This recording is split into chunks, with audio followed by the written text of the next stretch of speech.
Mark academy पे आप सभी का बहुत बहुत स्वागत है विद्यार्थियों। आज हम अपने इस क्लास रिकॉर्डिंग में science class 10th chapter 13 magnetic effect of electric current के सभी कॉन्सेप्ट, इवन जो कॉन्सेप्ट 2023 के सीबीएसई बोर्ड के सिलेबस में नहीं भी आ रहे हैं उन्हें भी डिस्कस करेंगे। आप डिस्क्रिप्शन का इस्तेमाल करके, वहाँ जो टाइमलाइन दी है उसका इस्तेमाल करके जो भी मर्जी जो टॉपिक समझना चाहें, सिलेबस का, आउट ऑफ सिलेबस का, हाँ एनसीईआरटी चैप्टर पूरा है, ठीक है ना। तो चैप्टर पूरा है, बाद के एग्जाम में काम आता है, इसलिए हमने कहा चलो पूरा ही ले लेते हैं। बाकी देखना क्या है, सिलेबस क्या है वो भी मैं आपको बता देता हूँ। सिलेबस ये है, आपके पास 10 पॉइंट है सिलेबस में। जो आपका सिलेबस है दैट इज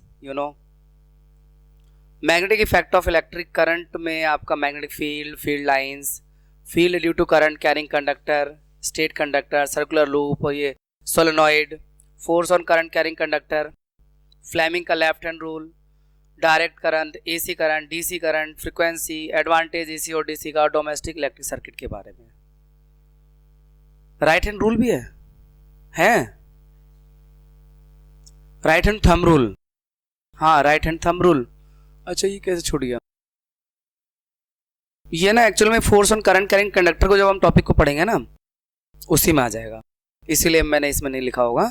तो राइट हैंड थंब रूल इसमें, वो एक्चुअली मैंने ये सीबीएसई की वेबसाइट से लिया, वहाँ से कॉपी करके डाला हुआ है, तो इसलिए ये इसी टॉपिक के अंदर आ जाएगा राइट हैंड थंब रूल, इसलिए अलग से नहीं लिखा। तो मतलब इस टॉपिक के अंदर जो भी चीज़ें हैं, थंब रूल वगैरह भी है, तो वो सब भी है, ठीक है। तो हम स्टार्ट करते हैं अपना स्टार्टिंग के कॉन्सेप्ट से। सब कुछ रहेगा, आपका एनसीईआरटी चैप्टर पूरा कवर है, including your syllabus. Different effect of electric current, electric current के कौन कौन से इफेक्ट आप जानते हैं? कौन कौन से इफेक्ट जानते हैं? 3 इफेक्ट, कौन कौन से?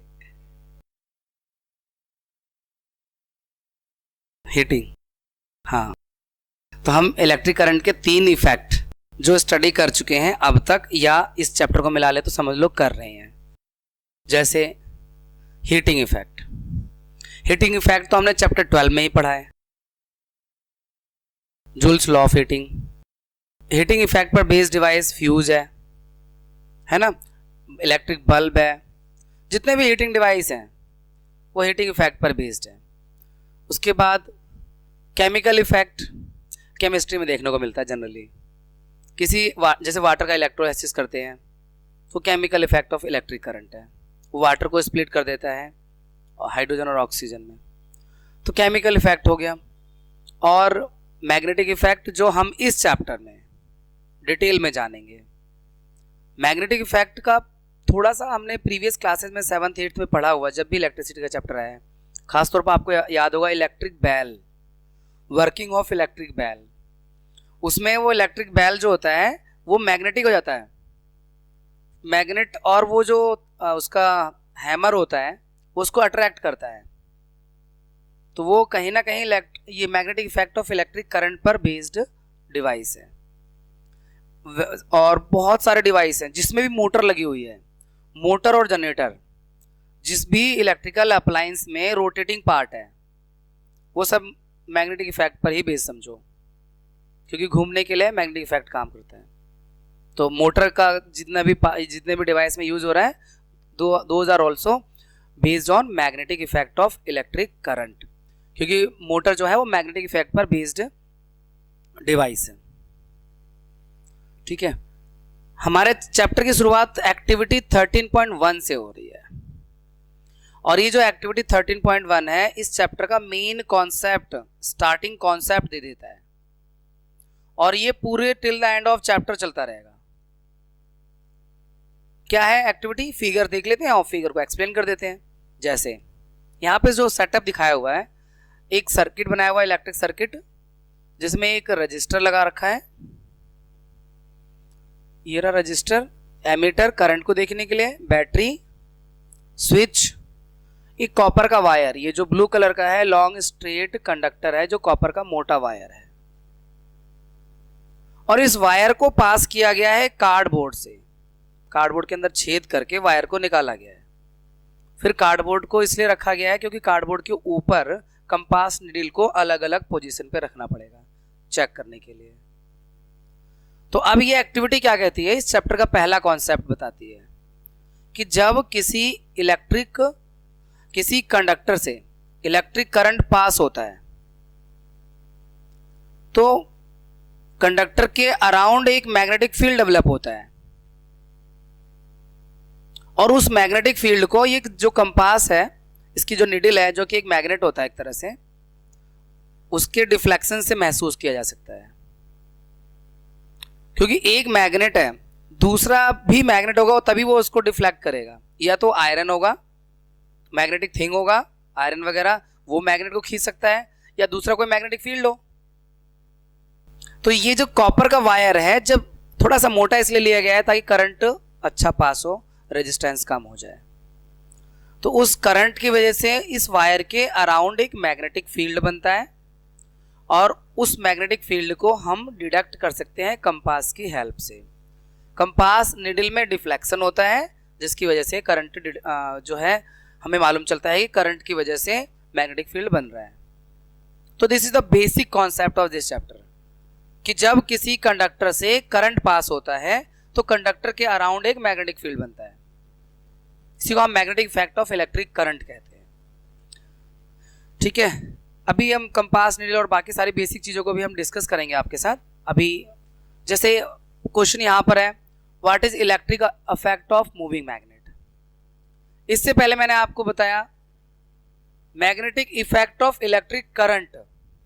अब इसका उल्टा क्वेश्चन आ गया, अगर इलेक्ट्रिक करंट का कोई मैग्नेटिक इफेक्ट होता है तो मूविंग मैग्नेट का कोई इलेक्ट्रिक इफेक्ट हो सकता है।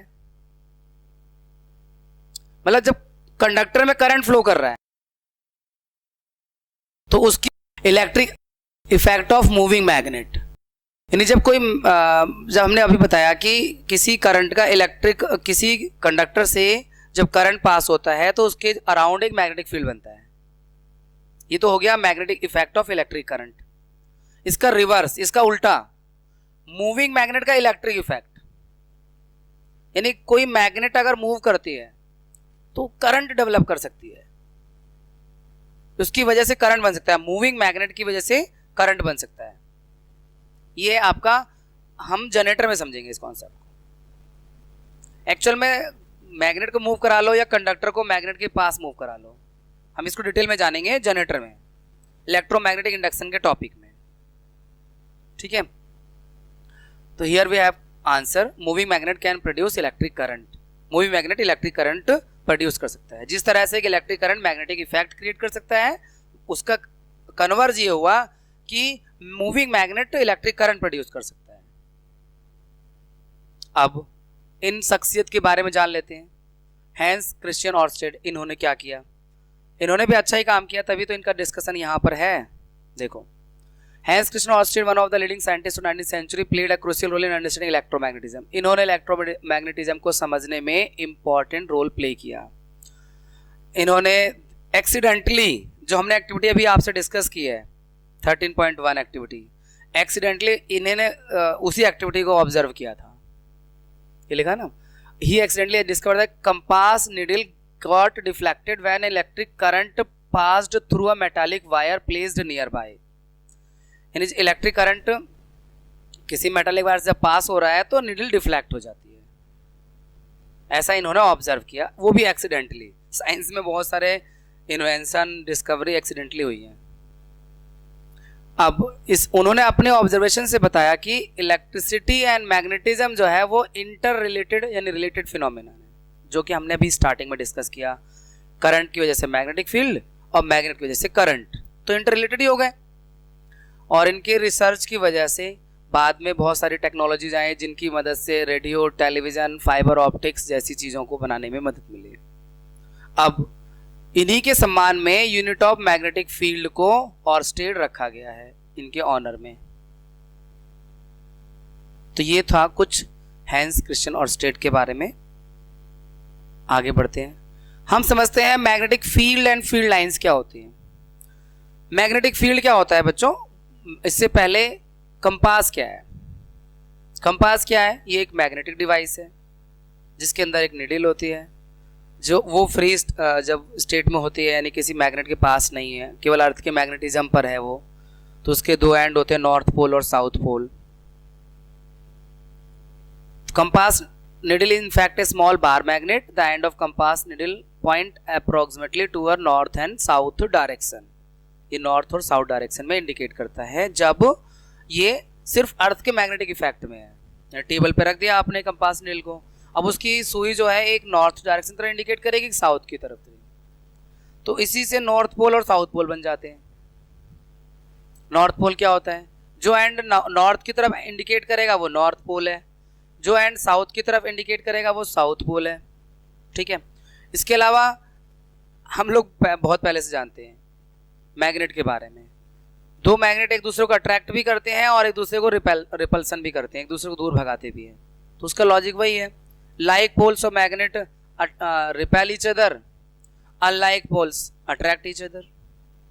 ठीक है, तो छोटी छोटी बातें हैं जो हमें डिस्कस करना था। अब हम बातें आते हैं मैग्नेटिक फील्ड और उसकी फील्ड लाइंस के बारे में जानने के लिए। उसके लिए एक एक्टिविटी है बच्चों, यहाँ पर ये एक्टिविटी कैसे करनी है मैं आपको समझा दूं, बाद में डेफिनेशन वगैरह देखेंगे। देखो, आपको एक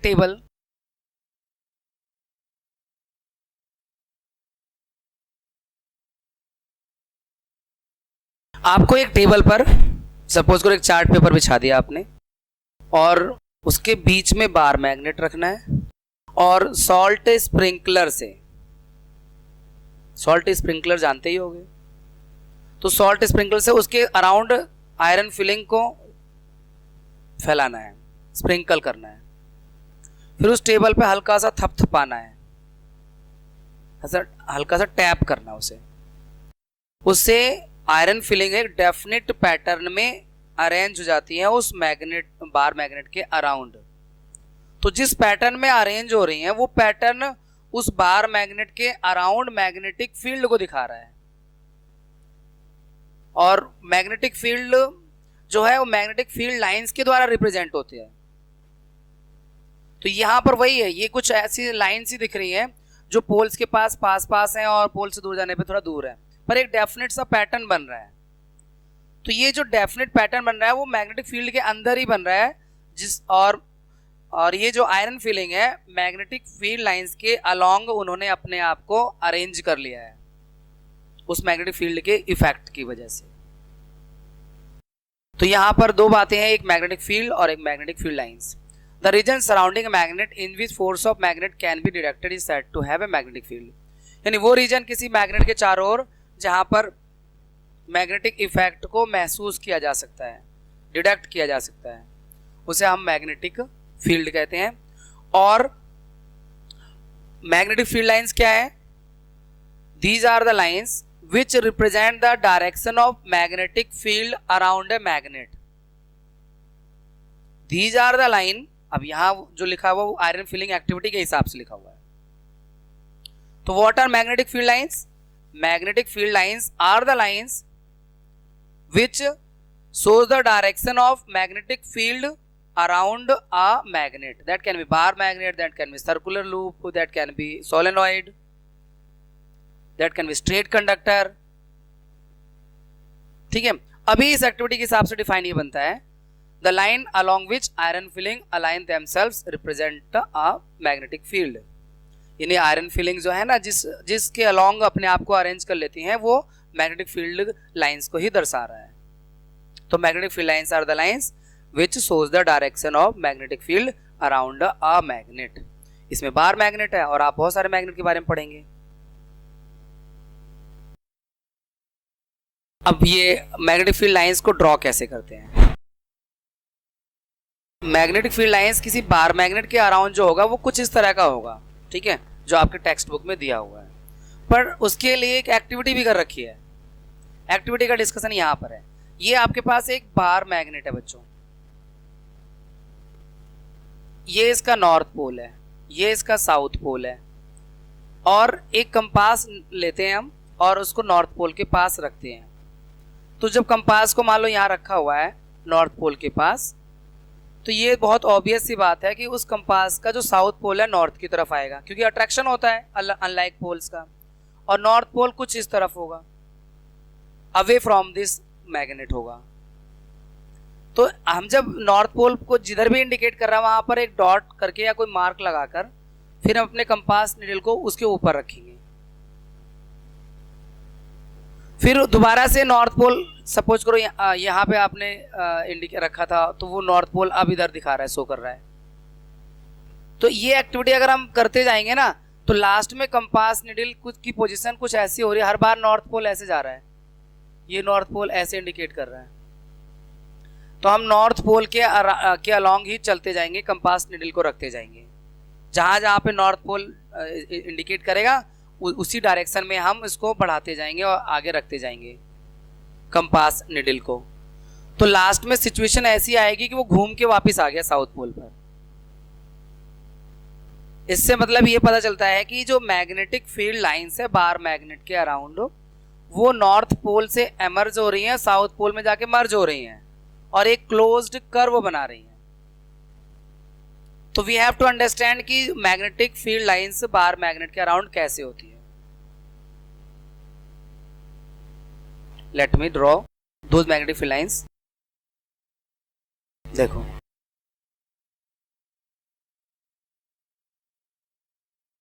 ये साउथ पोल है, ये नॉर्थ पोल है और इस तरह से ये क्लोज्ड कर्व बनाती हैं मैग्नेटिक फील्ड लाइंस, और नीचे भी इसी तरह से।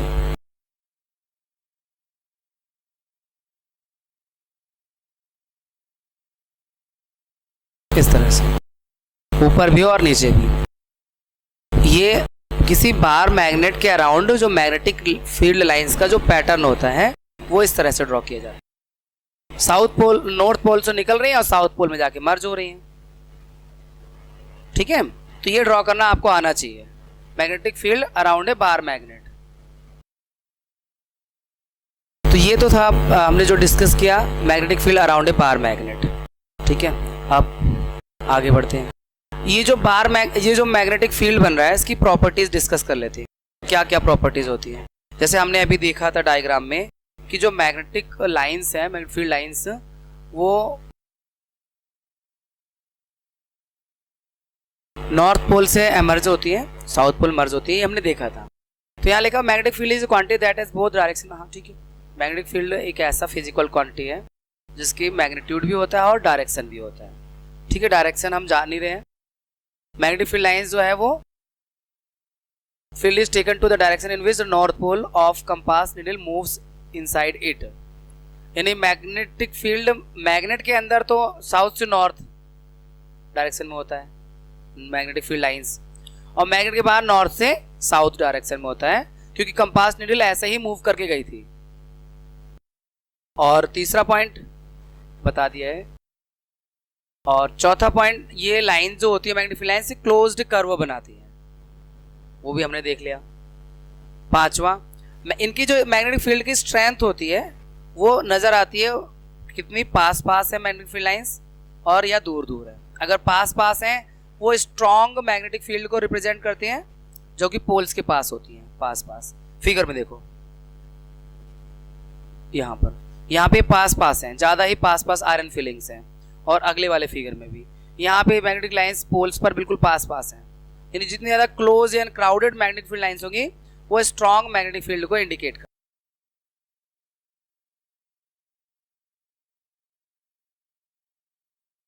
और लास्ट पॉइंट ये बता रहा है कि दो मैग्नेटिक फील्ड लाइंस एक दूसरे को कभी इंटरसेक्ट नहीं कर सकते। अगर वो एक दूसरे को इंटरसेक्ट करेंगे तो उस पॉइंट पर कंपास नीडल को दो डायरेक्शन शो करना पड़ेगा, एक इधर जा रही है एक इधर जा रही है, जो कि पॉसिबल नहीं है। कंपास नीडल कैसे शो कर सकता है? सांप की जीभ थोड़ना है जो फट दो दिखाई देती है दो टुकड़ों में, फट जाएगा कंपास नीडल ऐसे क्या जो दो डायरेक्शन शो करे? तो आई मीन टू से, जैसे मान लो कि कोई मैग्नेटिक फील्ड है, किसी मैग्नेटिक वजह से आपने ऐसे बना दिया, एक ऐसे में और कट करता हुआ ऐसे बना दिया, एक मतलब यहाँ पे दो जगह पे कट कर रहा है, मतलब ये कट कर रहा है तो एक इधर जा रहा है एक इधर जा रहा है। तो इस पॉइंट पे कंपास नीडल रखेंगे तो ऐसे और ऐसे कैसे दिखाते? एक ही पॉइंट पर। तो दो मैग्नेटिक फील्ड लाइंस एक दूसरे को कट नहीं कर। This is the concept in the last line, और एक ही बार एक मार्क्स का क्वेश्चन देखा है।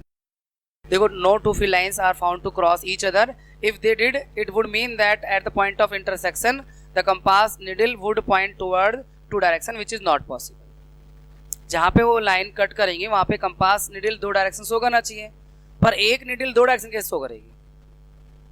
मैं आपकी तरफ पेन इंडिकेट कर रहा हूँ, तो एक साथ में आप दोनों पे कैसे इंडिकेट करूंगा इस पेन को? या तो पहले आपकी तरफ इंडिकेट करूं या उनकी तरफ इंडिकेट करूं। एक ही पॉइंट पे दो पेन लेने पड़ेंगे, फिर तो ऐसे इंडिकेट करना पड़ेगा रिमोट से, एक पेन से। तो एक ही कंपास एक ही टाइम पर एक ही पॉइंट पर दो डायरेक्शन नहीं शो कर सकता, जबकि ऐसा होना चाहिए। अगर वो इंटरसेक्ट करते हैं तो रियलिटी ये है, सच्चाई है कि इंटरसेक्ट करती ही नहीं। अब हमारे पास नेक्स्ट टॉपिक है magnetic field due to current carrying conductor. Current carrying conductor के कारण, ये तो हम जानते ही हैं, करंट कैरिंग कंडक्टर होगा तो मैग्नेटिक फील्ड बनेगा, नो डाउट। तो करंट कैरिंग कंडक्टर के कारण जो मैग्नेटिक फील्ड बनता है, उसी एक्टिविटी को थोड़ा आगे बढ़ा रहे हैं। इस फिगर में, पहले वाले फिगर में बताया हुआ है कि अगर करंट की डायरेक्शन चेंज हो जाए, मतलब करंट अभी नॉर्थ से साउथ में जा रहा है, तो कंपास निडल का डिफ्लेक्शन ईस्ट की तरफ हो रहा है ना, इस फिगर में। यानी जो करंट है, करंट की डायरेक्शन इधर है, नॉर्थ से साउथ की तरफ, तो निडल में डिफ्लेक्शन ईस्ट की तरफ दिखा रहा है। ये जो कंपास निडल को उसके नीचे रखा है कंपास को, तो निडल का डिफ्लेक्शन ईस्ट की तरफ है। और इन द नेक्स्ट फिगर कह रहा है अगर हम बैटरी को पलट के लगा देते हैं और करंट अब इधर से जा रहा है, साउथ से नॉर्थ की तरफ जा रहा है, तो निडल का डिफ्लेक्शन वेस्ट की तरफ हो गया। ये निडल इस तरफ डिफ्लेक्ट हो रही है उस कॉपर वायर के पास रखने पर। तो ये एक्टिविटी सिर्फ छोटी सी बात समझाने के लिए, मतलब छोटे छोटे पॉइंट्स को दे रखा है इन्होंने, लॉजिकली कनेक्ट कर रहे हैं पूरी चीजों को। पहले ये बोला किसी वायर में करंट पास होता है तो मैग्नेटिक फील्ड बनेगा। अब ये कह रहे हैं कि वायर में अगर करंट की डायरेक्शन बदल जाती है तो उससे बनने वाले मैग्नेटिक फील्ड की डायरेक्शन भी बदल जाती है। क्लियर है? आगे बढ़े। इसके बाद किसी स्ट्रेट कंडक्टर, जैसे हमने वायर की ही बात की थी अभी, एक्टिविटी फर्स्ट वाली एक्टिविटी या अभी जो एक्टिविटी देखी है, वो सब स्ट्रेट कंडक्टर ही थे एक तरह से। तो उनमें जब करंट पास होता है तो मैग्नेटिक फील्ड बनता है। तो अब इस टॉपिक में हमें ये समझना है कि वो मैग्नेटिक फील्ड का पैटर्न कैसा होता है, उनकी फील्ड लाइंस कैसी होंगी। जैसे हमने बाहर मैग्नेट में देखा, फील्ड लाइंस क्लोज्ड कर्व बना रही थी, नॉर्थ पोल से निकल रही थी, साउथ पोल में मर्ज हो रही थी। तो स्ट्रेट कंडक्टर में कैसे होंगी? तो किसी स्ट्रेट कंडक्टर में जब करंट पास होता है तो उसके अराउंड जो मैग्नेटिक फील्ड बनता है, उसमें जो मैग्नेटिक फील्ड लाइंस को रिप्रेजेंट करने, मैग्नेटिक फील्ड को रिप्रेजेंट करने के लिए जो मैग्नेटिक फील्ड लाइंस होती हैं वो कोसेंट्रिक सर्कल के रूप में होती हैं। Magnetic field lines concentric circle के रूप में होती हैं, जो उसके अराउंड के मैग्नेटिक फील्ड को रिप्रेजेंट करती हैं, है ना। नींद आ रही है? आनंद आ रहा है? मेडिटेशन में हो? आनंद आ रहा है? अच्छा, तो अब इसमें यहां समझ लेते हैं, ये स्ट्रेट कंडक्टर है और करंट नीचे की ओर आ रहा है, तो करंट की वजह से मैग्नेटिक फील्ड बनेगा। मैग्नेटिक फील्ड को रिप्रेजेंट करने के लिए मैग्नेटिक फील्ड लाइंस होंगी जो कोसेंट्रिक सर्कल के रूप में होंगी। तो यहां सिर्फ एक और चीज समझनी है, सर्कल की डायरेक्शन क्या हो, एंटी क्लॉकवाइज, क्लॉकवाइज कैसी बनेगी।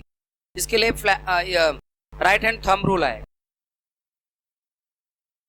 मैक्सवेल का कॉर्क स्क्रू रूल वो भी है, और राइट हैंड थंब रूल, दोनों सेम।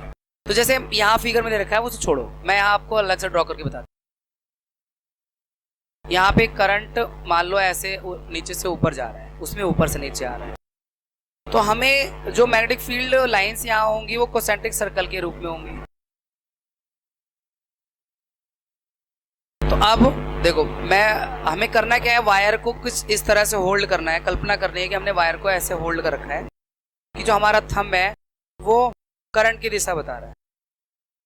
तो हमारी रैपिंग ऑफ फिंगर है, उंगलियों का जो रैपिंग है ये, वो दिखाएगा direction of magnetic field lines. तो यहां पर जो डायरेक्शन है वो ऐसे है, अगर हम इस बोर्ड पर देखें तो ये कह सकते हैं हम एंटी क्लॉकवाइज। हाँ 2D फिगर में देखें तो एंटी क्लॉकवाइज दिख, ऐसे जा ये। अब मैं इसी चीज को ऐसे समझ लो, ये वायर है और आपकी तरफ करूं तो आपको एंटी क्लॉकवाइज ही दिख रहा है। करंट अगर आपकी तरफ जा रहा है तो एंटी क्लॉकवाइज है, और अगर इधर से कोई देखेगा उसके लिए क्लॉकवाइज लगेगा। आप देख लीजिए, क्लॉकवाइज ही है कि नहीं क्लॉकवाइज। तो ये आपके देखने के पॉइंट ऑफ व्यू से, आप आगे से देख रहे हो पीछे से, इससे भी फर्क पड़ जाता है मैग्नेटिक फील्ड लाइंस का पैटर्न, क्लॉकवाइज है एंटी क्लॉकवाइज है। तो इसलिए इस तरह का जब क्वेश्चन आएगा डायरेक्शन चेक करने का, तो वो आपको ध्यान से ही देखना पड़ेगा थंब की हेल्प से। थंब का डायरेक्शन करंट का होना चाहिए, और wrapping of finger will give the direction of magnetic field lines. तो चलो ये ऊपर करंट जा रहा था तो ऐसे बना। अब देखो इस वाले फिगर के हिसाब से अगर करंट नीचे जाता है फिर मैग्नेटिक फील्ड लाइंस बनाओ, और मतलब राइट हैंड थंब रूल लगाओ। इसमें आपका ये थंब करंट की डायरेक्शन दिखा रहा है, तो रैपिंग ऑफ फिंगर आप देख रहे होगे, ये देखो क्लॉकवाइज हो रहा है। ऐसे करें तो मतलब कुछ अगर हम मैं कॉन्सेंट्रिक सर्कल बना भी लूँ 2-3, तो ऐसे जा रही है रैपिंग ऑफ फिंगर। ये देख लो बदल गया, इससे इसमें ऐसे जा रहा था, इसमें ऐसे जा रहा है। तो आप यहां पे एक जनरल लॉजिकल कॉन्सेप्ट आ गया जो हमने पहले ही पढ़ा था अभी पीछे वाले स्लाइड में, इसमें कि अगर करंट की डायरेक्शन बदलते हैं तो उससे बनने वाले मैग्नेटिक फील्ड की डायरेक्शन भी चेंज हो जाती है, मैग्नेटिक फील्ड लाइंस की डायरेक्शन भी चेंज हो जाती है। और इस बात को जानने के लिए हमें माफ करिए, right hand thumb rule apply करना होगा, मैक्सवेल का स्क्रू रूल।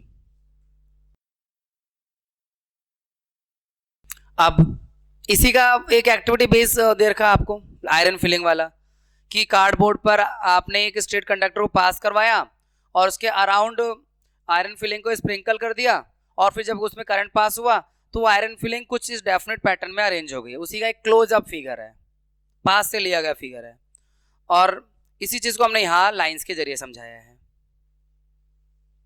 दोनों एक ही बात रिप्रेजेंट कर रहे हैं। वहां पर आयरन फिलिंग को पैटर्न को दिखाया गया है जो एक कॉन्सेंट्रिक सर्कल की शेप में अरेंज हो गए हैं।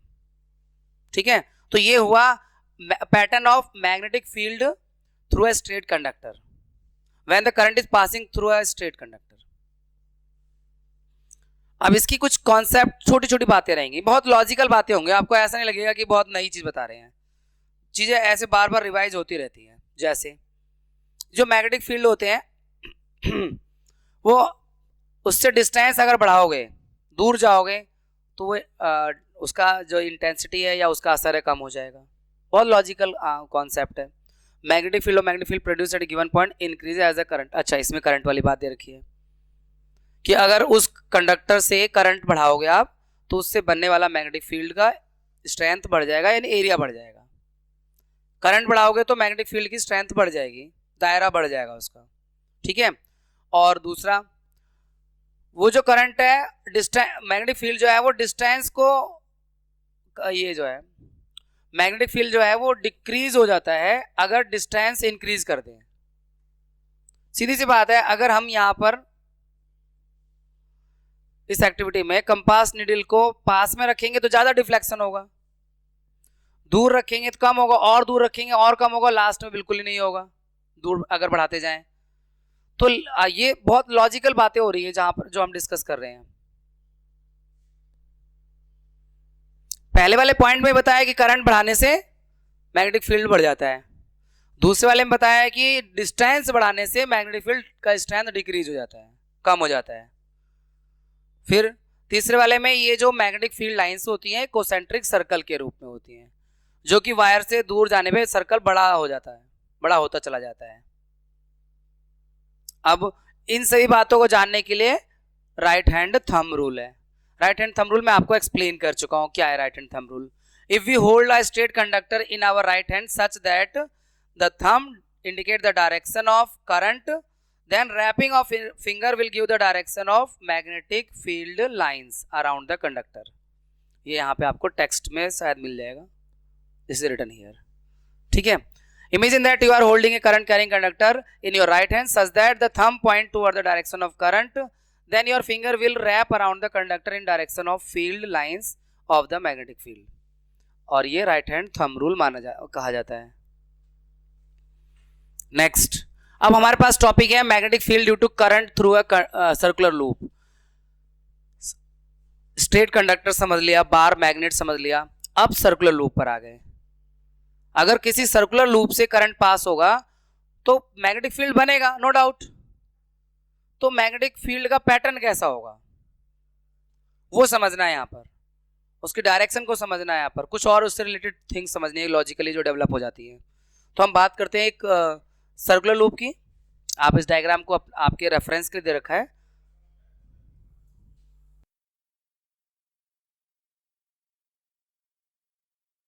मान लीजिए एक सर्कुलर लूप है और करंट ऐसे एंटर कर रहा है और ऐसे जा रहा है, पॉजिटिव टर्मिनल और नेगेटिव टर्मिनल से कनेक्ट है इस तरह से. तो यहां पे करंट पास होगा, करंट यहां जाएगा. तो हम मैग्नेटिक फील्ड इसके अंदर जो बनेगा या इसके बाहर जो बनेगा उन लाइंस का पैटर्न कैसा होगा वो जानना चाहते हैं. इसके लिए मुझे इस लाइन को डबल करना पड़ेगा अगर प्रॉपर समझना है तो. लाइन को ये डबल इसलिए करते हैं जिससे कि हमें ये मालूम चलता है कि मैग्नेटिक फील्ड लाइंस किस तरफ से नीचे हो रही है और किस तरफ से ऊपर से जा रही है, क्रॉस ओवर कर रही है.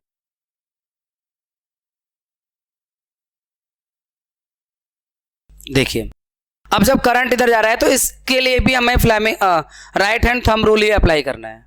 राइट हैंड थंब रूल में आपको पता है कि हमें इसको इमेजिन इस तरह से करना है कि थंब करंट की डायरेक्शन बताए. तो जब मैं इस वायर को अपने हाथ में ऐसे पकड़ लेता हूं तो मेरी उंगलियां बाहर की तरफ आ रही है, अंदर से इस लूप के अंदर से ऐसे उंगली निकल के बाहर आ रही है. इसका मतलब कि इसमें जो मैग्नेटिक फील्ड लाइंस होंगी वो अंदर से बाहर की ओर निकलेंगी, उनका जो डायरेक्शन होगा. पहले हम कुछ कोसेंट्रिक सर्कल बनाएंगे फिर वो दिखा देंगे. अरे हाँ, यहाँ अंदर से बाहर निकलेंगे नहीं, ये ऊपर से जाएंगी और ये नीचे से, क्योंकि अंदर से बाहर आ रही है ऐसे, ये नीचे से और इधर ऊपर से.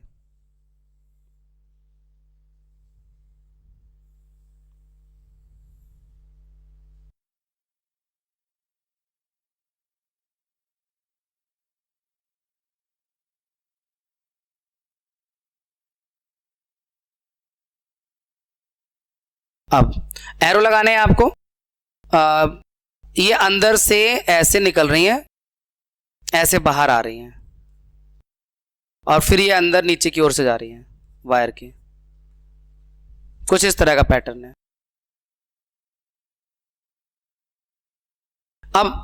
अब ऊपर भी ऐसे ड्रॉ करना है आपको. देखो, यहां फिर से हम वायर को पकड़ लेते हैं और इमेजिन करते हैं कि हमने पकड़ लिया है और थंब करंट की डायरेक्शन दिखा रहा है. तो जो मैग्नेटिक फील्ड की लाइंस हैं वो फिर से अंदर से बाहर की ओर ही जा रही हैं. ऊपर से ऐसे अंदर से आई और इधर बाहर निकल गई. मतलब मैं अगर एक कोसेंट्रिक सर्कल बनाऊंगा तो यहां तो क्रॉस ओवर करूंगा पर यहां नीचे से.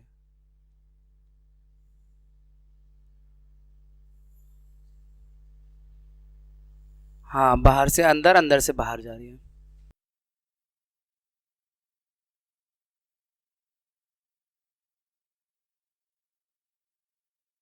तो इस तरह से पैटर्न होगा.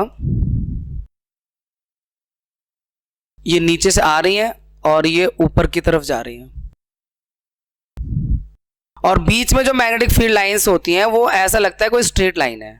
दे अपीयर स्ट्रेट लाइन. यहां इसे ऐसे करना चाहिए हमें, ऐसे, क्योंकि नीचे से जाएंगे ना इधर से. तो सर्कुलर लूप के अंदर जो ये मैग्नेटिक फील्ड लाइन है वो एक स्ट्रेट लाइन जैसी अपीयर होती है. बल्कि स्ट्रेट लाइन नहीं होगी, ये भी कहीं ना कहीं जाके क्लोज कर्व इधर या फिर उधर से बना रहा होगा. क्योंकि हमने पढ़ लिया है कि जो मैग्नेटिक फील्ड लाइंस होती हैं, चाहे वो बार मैग्नेट हो चाहे स्ट्रेट कंडक्टर हो, क्लोज्ड कर्व बना रही थी. यहां भी क्लोज्ड कर्व ही बनाएंगी, पर इतने पार्ट में लूप के अंदर अगर ऑब्जर्व किया जाए तो दे appear like a straight line. ये स्ट्रेट लाइन जैसी दिख रही हैं. ठीक है, तो इसकी कुछ प्रॉपर्टी डिस्कस कर लेते हैं और एक बार और डायग्राम बनाएंगे तो हम इस दोनों पॉइंट पे बना के दिखाएंगे. क्योंकि बहुत बार पेपर मैंने इधर दोनों जगह पे देखा है, फिर यहाँ पे देखा है, तो बच्चों का एक हैंड्स ऑन प्रैक्टिस रहेगा तो ठीक रहेगा, एग्जाम में कुछ नया नहीं लगेगा उनको. तो हम बात कर लेते हैं ये जो magnetic field lines circular loop के अंदर बन रही हैं उनके पैटर्न से रिलेटेड कुछ जो प्रॉपर्टीज बन रही हैं।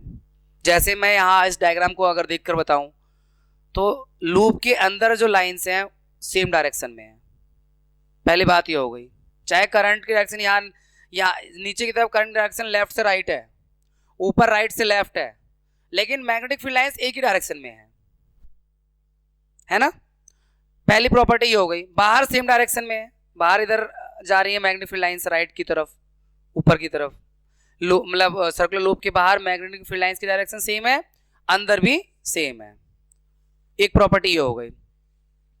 दूसरी प्रॉपर्टी कि लूप के सेंटर में ये magnetic field lines straight line जैसी अपीयर होती हैं। अब तीसरी प्रॉपर्टी ये कि अगर इस लूप के जो वायर है इसके टर्न्स को बढ़ा दिया जाए, एक बार फिर दो बार फिर तीन बार, यानी तारों की जो कॉइल है उसके नंबर ऑफ टर्न्स को बढ़ा दें वायर के, तो उससे करंट इंक्रीज हो जाएगा। करंट इंक्रीज हो जाएगा तो उससे बनने वाला मैग्नेटिक फील्ड स्ट्रेंथ भी इंक्रीज हो जाएगा, उसका दायरा बढ़ जाएगा, स्ट्रेंथ बढ़ जाएगा। ठीक है। और डायरेक्शन चेंज कर दें, पॉजिटिव उधर लगा दें, नेगेटिव इधर लगा दें, तो इससे बनने वाले मैग्नेटिक फील्ड का पैटर्न भी पलट जाएगा, डायरेक्शन चेंज हो जाएगा। ठीक है। ये तो बहुत लॉजिकली कॉन्सेप्ट है जो शुरू से डिस्कस हो रहे हैं, तो अब लग रहा है कि कोई नई बात नहीं है। ये सारी बातें यहां लिखी हुई हैं, ये जितनी बातें बताई हैं आप इसे पॉज करके आराम से रीड कर लो, दोबारा क्या बताना, फिर टाइम बढ़ाना। इसके अलावा हाँ ये भी बता दिया आपको नंबर ऑफ टर्न्स वाला, अगर टर्न बढ़ाएंगे तो करंट बढ़ जाएगा, करंट बढ़ेगा तो उसके मैग्नेटिक फील्ड स्ट्रेंथ, उसका दायरा बढ़ जाएगा। अब फिर से ये ड्रॉ करना है। मैंने बताया था अभी पीछे कि मैंने अभी नीचे और ऊपर ड्रॉ किया है, हम अगर यहाँ ड्रॉ करें तो किस तरह की मैग्नेटिक फील्ड लाइंस बनेंगी, इसका एक प्रैक्टिस कर लेते हैं। बच्चे सोचते हैं ये अलग है वो अलग है, इसीलिए इसको हमें डिस्कस करना आपके साथ। देखो ये एक फिर से वही सर्कुलर लूप लिया है मैंने, करंट की डायरेक्शन रख दिया। अब हम इस वाले पॉइंट पे अगर देखें तो करंट की डायरेक्शन ये है और इस पॉइंट पे देखें तो ये है। तो अब यहाँ पे राइट हैंड थंब रूल लगाओगे तो आप देखो मैंने वायर को सपोज करो ऐसे पढ़ा है कि नीचे से मेरे फिंगर ऐसे आ रहे निकल के, जैसे ये है। तो ये पेन जो है इस लाइन को वायर को दिखा रहा है, तो मैग्नेटिक फील्ड लाइन नीचे से आ रही है ना अंदर से उसके। तो अब जब हम कॉन्सेंट्रिक सर्कल बनाएंगे तो कुछ इस तरह से बनाएंगे, नीचे से, यहां पे नीचे से थोड़ा सा मतलब हमें वाइट एरिया छोड़ देते हैं, ऐसे नीचे से।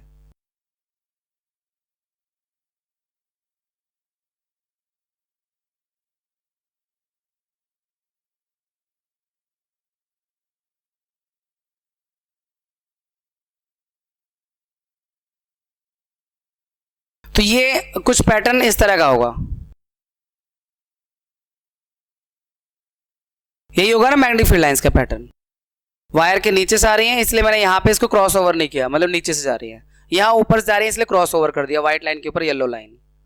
अब इस तरफ भी ड्रॉ करें अगर इसी पैटर्न को, तो मैग्नेटिक फील्ड लाइंस देखो, थंब मेरा नीचे की ओर होना चाहिए क्योंकि करंट डायरेक्शन नीचे की ओर है।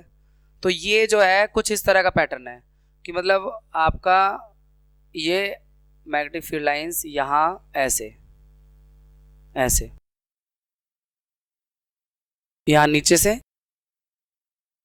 क्लोज कर्व, ये नीचे से क्लोज कर्व, ऐसे कुछ ऐसे हो रहा है। तो ये आपका, क्योंकि आप ये फिंगर देख रहे हो एंटी क्लॉकवाइज आ रही हैं, तो क्लॉकवाइज मतलब ऐसे, ये है मैग्नेटिक फील्ड लाइंस का pattern in a circular loop. तो आप इसे भी देख सकते हैं, ऐसे ही सेंटर में जो बनेगा ना वो फिर से वही स्ट्रेट लाइन जैसा अपीयर होगा।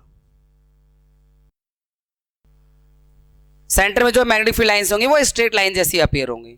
तो कहीं ना कहीं पिछले वाले कॉन्सेप्ट को दोहरा रहे हैं, बस हमने एंगल बदल दिया है, मतलब जगह बदल दी। पहले हमने यहाँ और यहाँ बनाया था बॉटम पे और टॉप पर, अब हम लेफ्ट या राइट में बना रहे हैं। तो इन्होंने भी यही कहा हुआ है,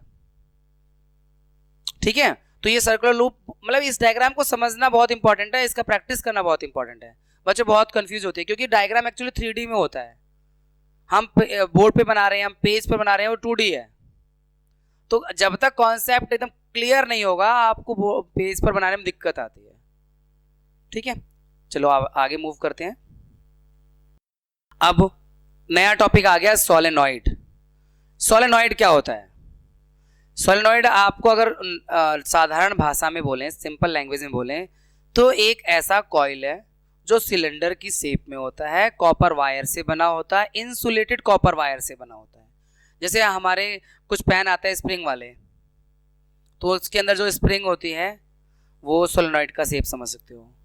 साइकिल के नीचे, साइकिल के गद्दी के नीचे जो लगी होती है स्प्रिंग, जो उसको जंप करती है, वो भी सोलेनॉइड का शेप है क्योंकि वो सिलेंडर के शेप में होता है। या आप इसे कहाँ देखते हो, और एक जगह अभी मुझे याद आ रहा था, जो रेल में देखते हैं स्प्रिंग को, और कहाँ देखते हैं, गाड़ी के सॉकर में। जो बाइक होती है उसके आगे वो जो है हल्का सा ऊपर नीचे होता है, झटकों से रिलीफ देने के लिए वो सॉकर होते हैं, वो भी इसी शेप में होते हैं। तो यहाँ उसकी डेफिनेशन देख लीजिए, a coil of many circular turn off insulated copper wire wrapped closely in the shape of cylinder is called solenoid. मान लीजिए ये सिलेंडर का शेप है, ठीक है, ये नहीं तो आप ये समझ लो सिलेंडर का शेप है, और इसके ऊपर में कॉपर का इंसुलेटेड वायर, पर इंसुलेशन उसकी पीवीसी की नहीं होती, तो ये जो है इंसुलेटेड होता है, इसको पास पास ऐसे पास पास बिल्कुल तार को लपेट दूं, बिल्कुल पास पास लपेट के बाद में इस पेन को खींच लूं और वो मेरे पास शेप आ जाएगा सिलेंडर के शेप में वायर, तो उसी को हम सोलेनॉइड कहते हैं। ठीक है ना, तो सोलेनॉइड प्रैक्टिकली समझ में आ गया। ये आपका फिगर यहां सोलेनॉइड का बना हुआ है कुछ इस तरह का।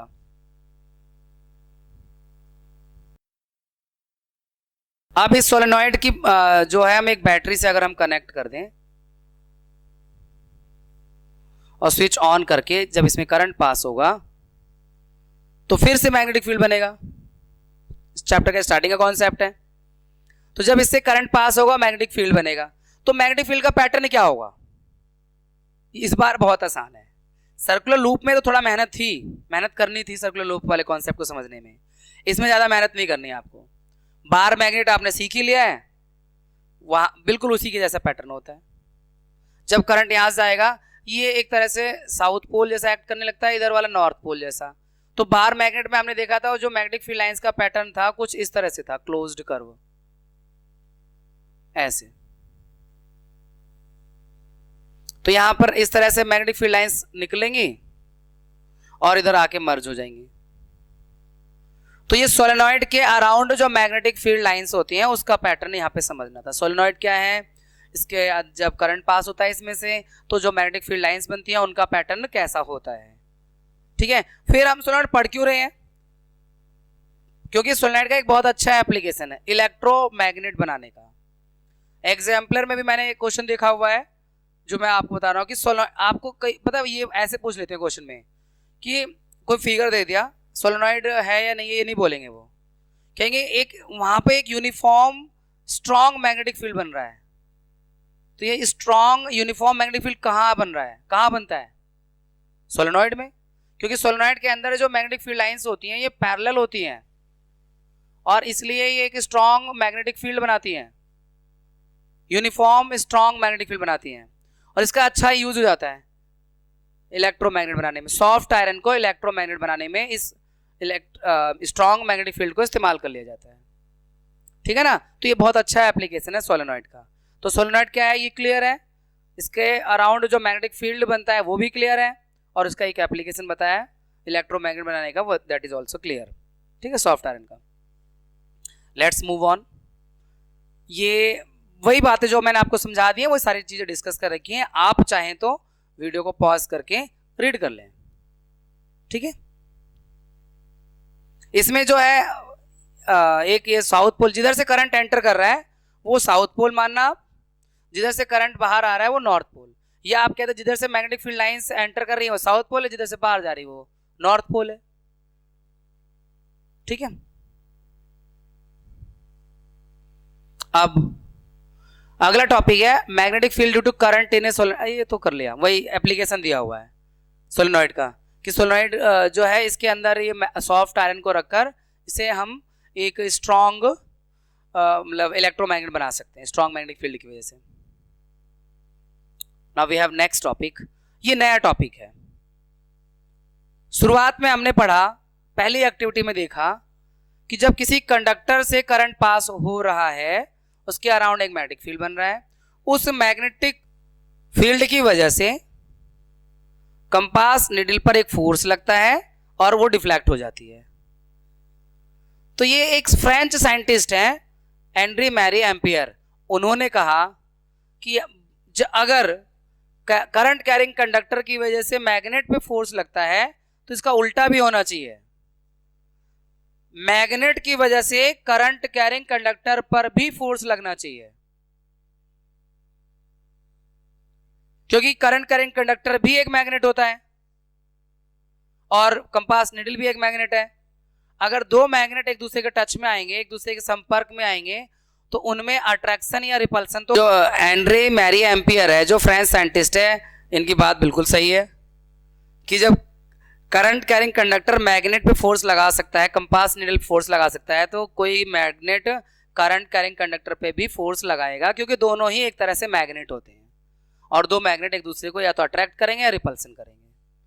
तो ये जो टॉपिक है वो यही बात समझाने के लिए है कि अगर कोई करंट कैरिंग कंडक्टर है, जो यहाँ पे एक एल्यूमिनियम की फॉइल है, स्ट्रिप है, इसमें करंट पास होगा, ठीक है। अब जब करंट पास होगा तो इस फॉइल पर, इस एल्यूमिनियम की स्ट्रिप पर, फॉइल की जगह स्ट्रिप बोलते हैं हम, पतली स्ट्रिप, उस पर उस हॉर्सशू मैग्नेट, ये हॉर्सशू मैग्नेट है जो कि एक स्ट्रॉन्ग मैग्नेट शो करता है, और इसको इस फिगर के अकॉर्डिंग कुछ इस तरह से रखना है। ये हॉर्सशू मैग्नेट है, ऊपर साउथ पोल है, नीचे नॉर्थ पोल है, और बीच में ये आपका हो गया स्ट्रिप, एल्यूमिनियम की स्ट्रिप, जिसमें से करंट पास होगा। तो इस एल्यूमिनियम की स्ट्रिप पर फोर्स लगेगा, वो हो सकता है लेफ्ट जाए, हो सकता है वो राइट जाए। हम उस फोर्स की डायरेक्शन को भी अभी जानेंगे फ्लेमिंग के लेफ्ट हैंड रूल से, बट इस कंडक्टर पे फोर्स लगेगा। ये जो कॉन्सेप्ट है यहाँ ये टॉपिक लेकर आया है कि किसी करंट कैरिंग कंडक्टर पर भी फोर्स लगता है किसी मैग्नेट की वजह से, ठीक है। और ये कॉन्सेप्ट पता कहां लेके जा रहा है हमको? मोटर की तरफ। मोटर रोटेट करता है ना, वो इसी कॉन्सेप्ट पे काम करता है। मोटर के अंदर करंट कैरिंग कंडक्टर होता है और एक इलेक्ट्रोमैग्नेट होता है, वो एक दूसरे को इंटरेक्ट करते हैं, इसलिए मूव करता है वो, इसलिए उसकी पंखड़ियां घूमने लगती हैं। तो ये कॉन्सेप्ट अगर कहें तो ये मोटर का कॉन्सेप्ट है, मोटर का प्रिंसिपल है, इलेक्ट्रिक मोटर का, ठीक है। तो अभी इसमें जब करंट जाएगा, अब कुछ इससे रिलेटेड लॉजिकल बातें आगे की स्लाइड में भी हो, मैं फिगर वाइज आपको समझाने का प्रयास कर रहा हूं कि जब इसमें करंट की डायरेक्शन बदल दोगे तो इस पे लगने वाले फोर्स की डायरेक्शन भी बदल जाएगी, ठीक है। करंट की स्ट्रेंथ बढ़ा दोगे तो उससे लगने वाले फोर्स का असर भी फर्क पड़ेगा, और पोल को बदल दोगे, अभी ऊपर जो है साउथ पोल है, नीचे नॉर्थ पोल है, पलट दो इसे पोल को, ऊपर नॉर्थ कर दो, नीचे साउथ कर दो, तो इस कंडक्टर पे लगने वाले फोर्स की डायरेक्शन भी बदल जाएगी। सब लॉजिकल चीजें हैं, इसलिए चैप्टर थोड़ा फ्लो में पढ़ो तो जल्दी समझ में आता है, क्योंकि लॉजिकली कनेक्ट हो जाते हैं एक दूसरे से टॉपिक, ठीक है ना। तो ये सारी चीजें आप इस वीडियो को पॉज करके आप पढ़िए, हमारा काम तो आपको समझाने का है, ठीक है। लेट्स सी क्या है इसमें, वही पॉइंट्स होंगे जो आपसे अभी डिस्कस कर रहे थे, हाँ वही है, सारी चीजें मैं आपके सामने स्क्रीन पर ले आता हूँ जिससे कि आप पढ़ तो सकें एटलीस्ट वीडियो को पॉज करके। ये रहा, ये वही चारों पॉइंट हैं जो मैंने अभी आपको डिस्कस किए हैं आपके साथ। विश्वास नहीं है, पॉज करके पढ़ के देख लो। तो ये जो फोर्स लगेगा किसी करंट कैरिंग कंडक्टर पर, इस फोर्स की डायरेक्शन पता करने के लिए हमें मालूम होना चाहिए फ्लेमिंग का लेफ्ट हैंड रूल। तो फ्लेमिंग के लेफ्ट हैंड रूल के अकॉर्डिंग ये मेरा लेफ्ट हैंड है, ठीक है। इसमें ये जो इंडेक्स फिंगर है और ये मिडिल फिंगर और ये थंब, तीनों को एक दूसरे के परपेंडिकुलर रखना है। ये परपेंडिकुलर ऐसे रखो, फिर ये परपेंडिकुलर दिख रहा है, ठीक है ना, आपको दिख रहा है, आपको दिख रहा है, फिर ये दिख रहा है परपेंडिकुलर। तो यहाँ पे फिगर में भी ऐसे कुछ किया हुआ है। तो आपको अगर दो चीजें मालूम है, डायरेक्शन ऑफ करंट और डायरेक्शन ऑफ मैग्नेटिक फील्ड, तो आप तीसरी चीज डायरेक्शन ऑफ फोर्स बता सकते हैं। तो मैं ये चीज़ यहाँ लिखी हुई है, आप फ्लेमिंग का लेफ्ट हैंड रूल पढ़ते रहिएगा। मैं आपको यहाँ डायग्राम से समझाता हूँ। मान लीजिए एक ये कंडक्टर है और इसमें ये करंट जा रहा है। ऐसे फिगर क्वेश्चन ऐसे आते हैं सीधे सीधे, कोई आपको उंगली नहीं निकाल के दिखाता है ना। और मान लो ये आपका डायरेक्शन ऑफ मैग्नेटिक फील्ड दिखा दिया, या इस तरफ नहीं तो इस तरफ दिखा दिया। दोनों में से कोई भी कुछ भी हो सकता है। और मैंने दोनों को परपेंडिकुलर रखा हुआ है, क्योंकि अभी हमने पीछे डिस्कस किया है ये जो फोर्स है वो तब मैक्सिमम होता है जब दोनों चीजें एक दूसरे के परपेंडिकुलर हो, मैग्नेटिक करंट और मैग्नेटिक फील्ड। तो कंडक्टर पे लगने वाला फोर्स ग्रेटेस्ट होता है, ठीक है। अब हम आपको बताते हैं कि ये जो कंडक्टर है, ये जो तार है, ये कंडक्टर है, इस पर फोर्स की डायरेक्शन क्या होगी। ये मैग्नेटिक फील्ड की डायरेक्शन है और ये करंट की डायरेक्शन है। फ्लेमिंग का लेफ्ट हैंड रूल लगाना है हमें। मैग्नेटिक फील्ड इस डायरेक्शन में है, फोर्स ऊपर, करंट ऊपर जा रहा है। ये करंट की डायरेक्शन में अरेंज करो और ये इंडेक्स फिंगर को मैग्नेटिक फील्ड की डायरेक्शन में अरेंज करो, तो थंब मेरा अंदर की ओर जा रहा है।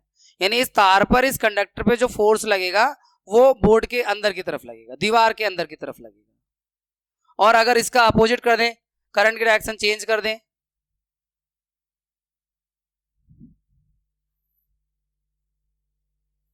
मैग्नेटिक फील्ड वही रखा, अब करंट की डायरेक्शन चेंज कर दें, ऊपर से नीचे कर दें, अब क्या होगा, फिर से देखो, ये देख लो, अब ये अंगूठा बाहर की तरफ आ रहा है, क्योंकि ये वाला जो मिडिल इंडेक्स फिंगर है ये मैग्नेटिक फील्ड की डायरेक्शन में होना चाहिए और ये मिडिल फिंगर करंट की डायरेक्शन में होना चाहिए। तो जो लगने वाला फोर्स है वो थंब बाहर की तरफ आ रहा है, टुवर्ड यू, आपकी तरफ आ रहा है, ठीक है। तो ये इस तरह के क्वेश्चंस आते हैं फिगर बेस्ड, जो फ्लेमिंग के लेफ्ट हैंड रूल से सॉल्व हो जाते हैं। Let's move on. अब डिवाइस के नाम बता रहे हैं जो इस कॉन्सेप्ट पर वर्क करते हैं। Electric generator, electric motor, microphone, बहुत सारे मेजरिंग इंस्ट्रूमेंट, लाउड स्पीकर्स, ये सभी डिवाइस इस कॉन्सेप्ट पे वर्क करते हैं। आगे, अरे वाह, वो टॉपिक आ गया जिसका आपको इंतजार था, क्योंकि ये टॉपिक स्कूल में नहीं पढ़ाया जा रहा है, क्योंकि सिलेबस में नहीं है। 2022-23 के बोर्ड के, सीबीएसई बोर्ड के सिलेबस में नहीं। हम पढ़ा रहे हैं अपने बच्चों को, फ्यूचर के लिए तैयार कर रहे हैं, जो आगे जाके एंट्रेंस एग्जाम में पूछा जाएगा आपसे। तो ये बच्चों इलेक्ट्रिक मोटर है, मैंने आपको बता दिया था, मैंने बहुत कुछ लिखा नहीं है, इसकी वर्किंग ऐसे समझाऊंगा फिगर से ही। बता दिया था इसका प्रिंसिपल क्या है, प्रिंसिपल वही है, हाँ, कि जो कोई भी करंट कैरिंग कंडक्टर होता है वो जब एक मैग्नेटिक फील्ड में होता है तो वो एक फोर्स एक्सपीरियंस करता है उस मैग्नेटिक फील्ड की वजह से। अब यहाँ पे करंट, अब मैं उसको कनेक्ट यहाँ कर रहा हूँ कैसे, कहीं कहीं आपको कहेंगे कि वर्किंग प्रिंसिपल क्या है। वर्किंग प्रिंसिपल तो यही है, पर ये करता क्या है, ये मोटर जो है इलेक्ट्रिक एनर्जी को मैकेनिकल एनर्जी में चेंज करता है। कई बार बच्चे इस बात को लेकर कंफ्यूज रहते हैं, अरे सर ये क्या बता रहे हो, हमने तो ये पढ़ा हुआ है कि जो इलेक्ट्रिकल एनर्जी को मैकेनिकल एनर्जी में चेंज करता है। बिल्कुल सही कह रहे हो आप, ये इलेक्ट्रिकल एनर्जी को मैकेनिकल एनर्जी में चेंज करता है मोटर। पंखा जो है वो इलेक्ट्रिसिटी लेता है और फिर रोटेट करता है, रोटेट करना यानी मैकेनिकल एनर्जी, तो कोई दो राय नहीं है। लेकिन भैया ये काम, इसका जो कॉन्सेप्ट वो क्या है, कैसे मैकेनिकल एनर्जी में चेंज कर रहा है, वो तभी तो कर रहा है ना, मैं उसको यहाँ कनेक्ट करके बता रहा हूँ आपको। देखो ये कॉइल है, समझना इसके पार्ट, ये एक नॉर्थ पोल है परमानेंट मैग्नेट, एक साउथ पोल है। ये कॉन्सेप्ट समझाने के लिए अलग अलग मैग्नेट है, रियल लाइफ में इलेक्ट्रोमैग्नेट होते हैं, वहां मोटर पंखे के अंदर कोई परमानेंट मैग्नेट नहीं होता और ना ही इस तरह के अलग अलग पोल्स होते हैं, वहां इलेक्ट्रोमैग्नेट काम करता है इसी काम को। लेकिन कॉन्सेप्ट समझना है तो ऐसे देखना होगा आपको।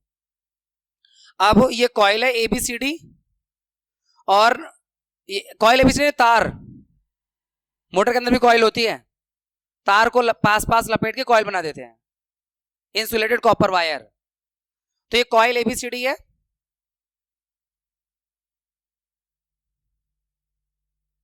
ये स्प्लिट रिंग है, हाफ हाफ रिंग को स्प्लिट रिंग कह रहे हैं, इस तरह का शेप जो चिपका हुआ है, ये आपके एक्सल पे चिपका हुआ है। और स्प्लिट रिंग पे ये ब्रश लगे हुए हैं, X और Y ब्रश हैं, और ये ब्रश कनेक्ट है सर्किट से, इलेक्ट्रिक सर्किट से, बैटरी से, स्विच से। तो अब ये मोटर काम कैसे करता है, इसमें ना इसी को घूमना है, इस कॉइल को घूमना है, और उसी से मोटर चल रही है एक तरह से, और वो फिर फैन का ब्लेड चलेगा, जो भी चल रहा है मतलब। तो ये काम कैसे करता है, जब स्विच ऑन करोगे, इसके पार्ट समझ गए आप? नहीं समझे तो रिकैप कर लो, टाइमलाइन नीचे दे रखा है, टाइमलाइन से दोबारा देख लो।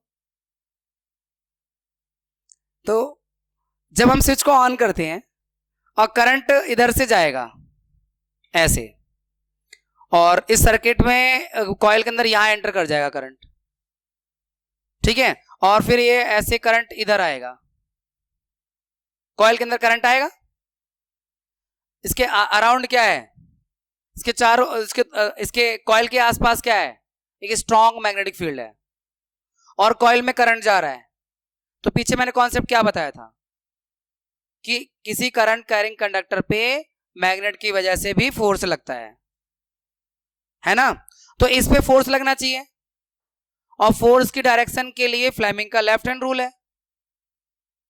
तो हम फ्लेमिंग का लेफ्ट हैंड रूल लगा के पता करते हैं कॉइल नीचे की तरफ रोटेट करेगी या ऊपर की तरफ। देखिए कैसे लगाएंगे, अभी समझा हमने। ये जो है आपका इंडेक्स, जो है इंडेक्स फिंगर नॉर्थ से साउथ की तरफ इंडिकेट करेगा, क्योंकि मैग्नेटिक फील्ड ऐसे ही होता है नॉर्थ से साउथ। ये थंब करंट की डायरेक्शन दिखाएगा। तो ये मैंने ऐसा ही कुछ अरेंज करने का प्रयास किया है। ये देखो, ये करंट की डायरेक्शन में है ऊपर की तरफ, ये मैग्नेटिक फील्ड की डायरेक्शन में है। तो ये कॉइल जो है एबी वाला जो पार्ट है, साइड है, उसे नीचे की ओर फोर्स लगेगा, वो नीचे की तरफ घूमेगा, ठीक है ना। तो नीचे की ओर घूमेगा। अब उसके बाद जब ये करंट इस साइड में पहुंचेगा, सीडी की साइड में पहुंचेगा, तो अब फिर से फ्लेमिंग का लेफ्ट हैंड रूल लगाएंगे, तो सीडी वाला ऊपर की तरफ आएगा। तो सही तो है, ए बी नीचे जा रहा है, सीडी ऊपर आ रहा है, तभी तो रोटेट होगा पूरा। और ये इस रोटेशन को कंप्लीट करने में ये कम्यूटेटर का बड़ा रोल होता है। इसे हम स्प्लिट रिंग को कम्यूटेटर कहते हैं, जो डायरेक्शन को चेंज करने में मदद करता है, करंट की डायरेक्शन को। आगे स्लाइड में मैंने इसका दे रखा है, इसको मैं ऐसे समझाऊं, जरा ये बुक देना। देखो ये है बुक आपके सामने, मान लो ये साइड ए बी वाली है, ए बी वाली साइड है, और ये सी डी वाली साइड है। जो करंट यहां से आ रहा है, इस पे फोर्स लगेगा, तो ये ऐसे नीचे की ओर जाएगा, तो ये अपने आप इधर ऊपर आ जाएगा। फिर अब की बार ये नीचे जाएगा, क्योंकि अभी तो करंट की डायरेक्शन तो सेम बनी रहेगी, करंट की डायरेक्शन ऑलवेज सेम बनी रहती है, मतलब ए बी सी डी। और इस करंट की डायरेक्शन को मेंटेन करने में मदद करते हैं स्प्लिट रिंग, इसलिए इसे कम्यूटेटर कहते हैं। अब आप एक बार फिर से देखो, ये ए बी सी डी, इस पे फोर्स नीचे की ओर लगेगा, तो इस पे फोर्स ऊपर की ओर लगेगा, यानी ये नीचे जाएगा तो ये ऊपर आएगा, ऐसे हो जाएगा, और ये ऐसे रोटेट होता ही रहेगा, क्योंकि इस पे फोर्स ऐसे लगता ही रहेगा। लेकिन अगर यहां पर ये जो स्प्लिट रिंग है ना, स्प्लिट रिंग की जगह एक रिंग लगा देते हैं, दो अलग अलग रिंग लगाते हैं, आगे हम जनरेटर में देखने वाले हैं। तो फिर ये आधा रोटेट होकर वापस आ जाएगा, फिर आधा रोटेट होकर वापस आ जाएगा, आधा रोटेट फिर वापस आएगा, हाफ रोटेशन करेगा। वो हम जनरेटर में समझ लेंगे, अभी यहां ज्यादा दिमाग लगाने की जरूरत नहीं है। एक्सल, कौन सा एक्सल? ये तो ये स्प्लिट रिंग को अटैच करने के लिए है। सारा जो कंपास निडल काम, सॉरी कंपास निडल बोल रहा हूँ, ये परमानेंट मैग्नेट काम मैग्नेटिक फील्ड बनाने के लिए है। कॉइल का काम करंट ले जाने के लिए, रोटेट करने के लिए है। स्प्लिट रिंग का काम करंट की डायरेक्शन को मेंटेन करने के लिए है। एक्सल का काम उसी के ऊपर है, कॉइल भी लपेटी गई है और स्प्लिट रिंग भी अटैच्ड है।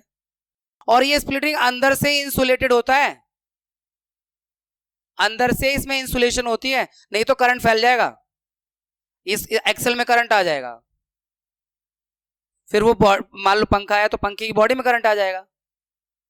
तो ये स्प्लिट रिंग जो है अंदर से इंसुलेटेड रहती है, तब वो एक्सल पे अटैच्ड है।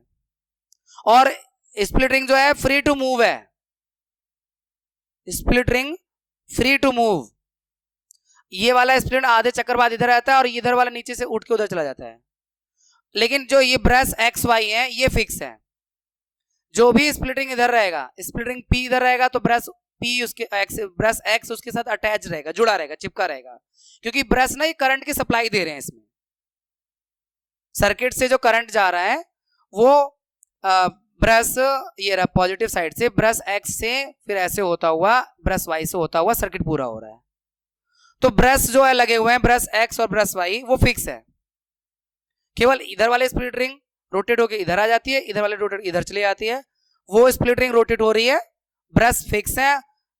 कोई भी स्प्लिट रिंग इधर, पी वाले इधर आ जाए, क्यू वाले इधर आए, लेकिन ब्रश चिपके रहेंगे उसके साथ। इस तरह की पोजिशनिंग है इनकी, सेटअप है, जिसकी वजह से करंट लगातार इसमें फ्लो होता रहेगा एक ही डायरेक्शन में, और जो कॉइल है वो रोटेट करती रहेगी। ठीक है, तो ये कॉन्सेप्ट, वर्किंग और इसके कंपोनेंट की बात हुई मोटर के। नहीं पढ़ने की इच्छा मत करो, स्किप करो, जाओ टाइम लाइन देख लो, मत पढ़ो। आपकी इच्छा नहीं है तो मत पढ़ो, टाइम लाइन से अगला कॉन्सेप्ट देख लो जो आपके सिलेबस का हो। और फिर से पढ़ना है तो डिस्क्रिप्शन का इस्तेमाल करो, फिर से पढ़ना है तो डिस्क्रिप्शन का इस्तेमाल करो।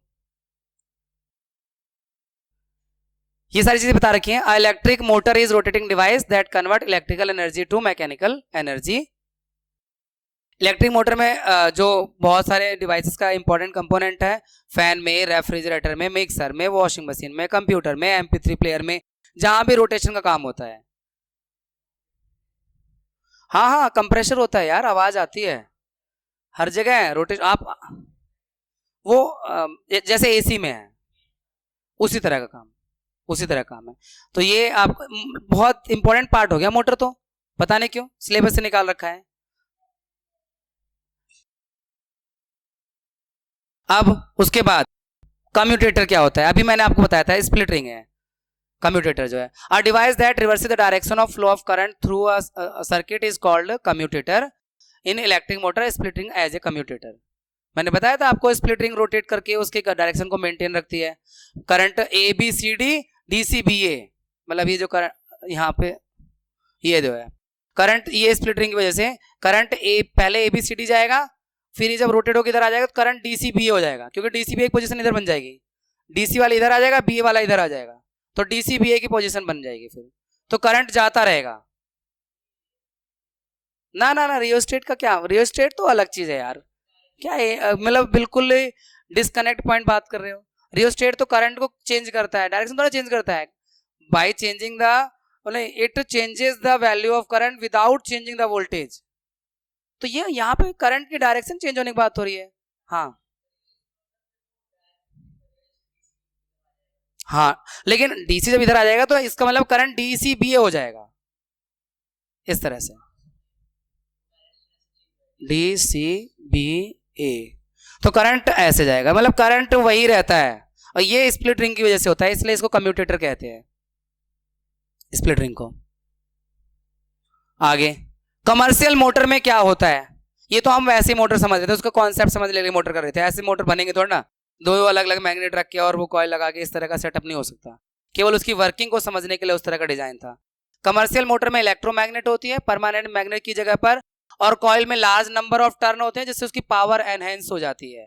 और सॉफ्ट आयरन भी, वो कॉइल जो होती है कि सॉफ्ट आयरन पर उसको वाइंड करते हैं, लपेटते हैं, तो सॉफ्ट आयरन एक अच्छा मैग्नेट बन जाता है, तो इससे मोटर की पावर बढ़ती है। तो कमर्शियल मोटर यानी जो हम पंखे में इस्तेमाल कर रहे हैं मोटर, या जो भी अप्लायंसेस में इस्तेमाल कर रहे हैं मोटर, उसमें ये सब चीजें रहती हैं। ठीक है, बहुत ज्यादा टर्न होता है। हमने तो यहाँ पे क्या देखा है, यहाँ पे एक कॉइल का एक टर्न देखा है। एक टर्न से, ये तो कॉन्सेप्ट समझाने के लिए है, एक टर्न से क्या पावर आएगी और क्या वो ब्लेड को घुमा पाएगा, है ना। बहुत सारे टर्न होते हैं इसमें कमर्शियल मोटर में। ठीक है, और इसके आगे आर्मेचर, ये भी इसी का ही पार्ट है, सब मोटर का ही पार्ट है। सॉफ्ट आयरन जिसके ऊपर कॉइल को वाउंड किया है, लपेटा गया है, प्लस कॉइल, यानी वो रॉड सॉफ्ट आयरन की और प्लस कॉइल दोनों को एक साथ, उसका नाम आर्मेचर है ना। Soft iron on which the coil is bound plus the coil is called armature. This enhances the power of motor. कि जो परमानेंट मैग्नेट है वो तो अपना काम कर रहे हैं फोर्स लगाने का, लेकिन ये भी अगर स्ट्रांग हो तो फोर्स अच्छा लगेगा ना, मोटर पावरफुल हो जाएगी। उसके बाद magnetism in medicine. Magnetism and मतलब मोटर वाले पार्ट को पूरा कर चुके हैं, अब हम जनरेटर की तरफ बढ़ रहे हैं। बस एक टॉपिक बचा है, वापस जनरेटर पे आ जाएंगे। तो मैग्नेटिज्म एंड मेडिसिन का कॉन्सेप्ट बच्चों, हमारी बॉडी में दो प्रोमिनेंट पार्ट हैं हार्ट और ब्रेन, बॉडी में आयंस फ्लो करते हैं हमारे, तो दो प्रोमिनेंट पार्ट में ज्यादा अच्छा सा मैग्नेटिक इफेक्ट क्रिएट होता है। इन आयन के फ्लो होने से करंट बनता है और करंट से मैग्नेटिक इफेक्ट क्रिएट होता है हमारी बॉडी में भी। तो उसमें हार्ट और ब्रेन, तो ये जो इनके अंदर मैग्नेटिक इफेक्ट क्रिएट होता है, उस मैग्नेटिक इफेक्ट के का यूज करके एमआरआई, मैग्नेटिक रेजोनेंस इमेजिंग करते हैं और डायग्नोसिस में काम आता है। ब्रेन में किसी तरह का कोई मेडिकल इशू है, कोई प्रॉब्लम है, या हार्ट की इमेज को समझकर मेडिकल फील्ड में इसका इस्तेमाल होता है, इसी मैग्नेटिज्म का, जिसका जिक्र यहां पे किया गया है। ठीक है, आगे बढ़े। अब आगे फिर से वो टॉपिक जो सीबीएसई बोर्ड के इस बार के सिलेबस में आई थिंक नहीं है, इलेक्ट्रोमैग्नेटिक इंडक्शन नहीं है, ठीक है ना। तो लेकिन जनरेटर को समझने के लिए बहुत जरूरी है। कुछ चेहरे तो मुस्कुरा रहे हैं, कुछ कह रहे हैं सर क्यों पढ़ा रहे हैं, कुछ चेहरे तो इसलिए मुस्कुरा रहे हैं चलो क्लास में नहीं पढ़ाया, यहां पढ़ लिया आके, कोचिंग में पढ़ लिया आके, मार्क एकेडमी में आके पढ़ लिया। कुछ कह रहे हैं अरे क्यों पका रहे हो सर, जो सिलेबस में उतना ही पढ़ाओ। ठीक है, आप स्किप कर जाओ, हम क्या कह रहे हैं आपसे कि आप जबरदस्ती से पढ़ो, इच्छा है तो पढ़े, नहीं तो स्किप करो, टाइमलाइन का इस्तेमाल करो। तो बच्चों यहाँ पे इलेक्ट्रोमैग्नेटिक इंडक्शन क्या होता है, इसके लिए फिगर से कॉन्सेप्ट डेवलप करेंगे मैं आपका। ये कॉइल है कॉपर की, इंसुलेटेड कॉपर की, इसे हमने पाइप के ऊपर जैसे मान लो लपेट दिया है किसी पाइप के ऊपर, और कुछ भी हो सकता है मटेरियल, बस वो मैग्नेटिक नहीं होना चाहिए, प्लास्टिक का पाइप या लकड़ी कुछ भी हो सकता है। तो उसके बाद में ये गैल्वेनोमीटर कनेक्ट किया है इसमें तार के दोनों एंड पर। गैल्वेनोमीटर के बारे में अगली स्लाइड में है। क्या ये एक ऐसा डिवाइस है जो सर्किट के अंदर डेवलप होने वाले छोटे से छोटे करंट को भी पहचान लेता है, माइन्यूट करंट को पहचान लेता है। क्योंकि आपने एमीटर पढ़ रखा, आपको सर एमीटर क्यों लगा दिया, एमीटर तो बताता है कितना एम्पियर करंट है वो, और ये इसके नीडल की डिफ्लेक्शन बताती है कि यार करंट बना है, क्योंकि तुरंत ही गायब भी हो जाएगा, बनते हट जाएगा। तो मैं इलेक्ट्रोमैग्नेटिक इंडक्शन के कॉन्सेप्ट की तरफ बढ़ रहा हूं आपको समझाते हैं। कि जो कॉइल है, मतलब कॉपर वायर को एक कॉइल के शेप में लपेट दिया है, पास पास गैल्वेनोमीटर कनेक्ट कर दिया, ये बार मैग्नेट है। मान लीजिए मेरा ये जो पेन है ये बार मैग्नेट ही है। अब मैं जब पेन को इन बार मैग्नेट जब इसके पास ले जाऊंगा तो एकदम से इसमें डिफ्लेक्शन होगा, और लगा के रोक के रखूंगा तो नहीं होगा, कुछ भी नहीं होगा, मतलब करंट नहीं बन रहा। जब पहली बार मैं पास ले गया तो करंट बना, फिर हटाऊंगा तो फिर करंट बनेगा, फिर ले जाऊंगा तो करंट बनेगा, हटाऊंगा तो फिर करंट बनेगा। चैप्टर के स्टार्टिंग में मैंने आपके दूसरे कॉन्सेप्ट में बात डिस्कस करी थी, electric effect of moving magnet, वो यही है। तब मैंने कहा था यहां अभी ज्यादा डिटेल मत जाओ, पढ़ेंगे तब समझ लेंगे। तो यही है कि मूविंग मैग्नेट का इलेक्ट्रिक इफेक्ट है यार, मैग्नेट मूव करने से कॉपर वायर के अंदर करंट बनता है। बड़ी इंटरेस्टिंग बात है। माइकल फैराडे की जय हो। माइकल फैराडे ने कराया है काम इलेक्ट्रोमैग्नेटिक इंडक्शन के बारे में, और चलो अभी पढ़ेंगे, आगे स्लाइड में आने वाला है। फिलहाल ये एक एक्टिविटी थी आपकी। दूसरी एक्टिविटी देखो, कॉइल मैग्नेट की जगह यहां पे इस्तेमाल किया हुआ है इलेक्ट्रिक सर्किट। ये फिर से वही कॉइल है जिसपे गैल्वेनोमीटर कनेक्ट है, और ये एक ऐसा कॉइल बनाया गया है जिसमें बैटरी कनेक्ट है।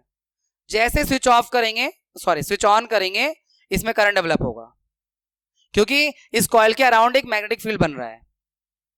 मैग्नेटिक फील्ड के बनने से करंट नहीं बनता, मैग्नेटिक फील्ड के चेंज होने से करंट बनता है।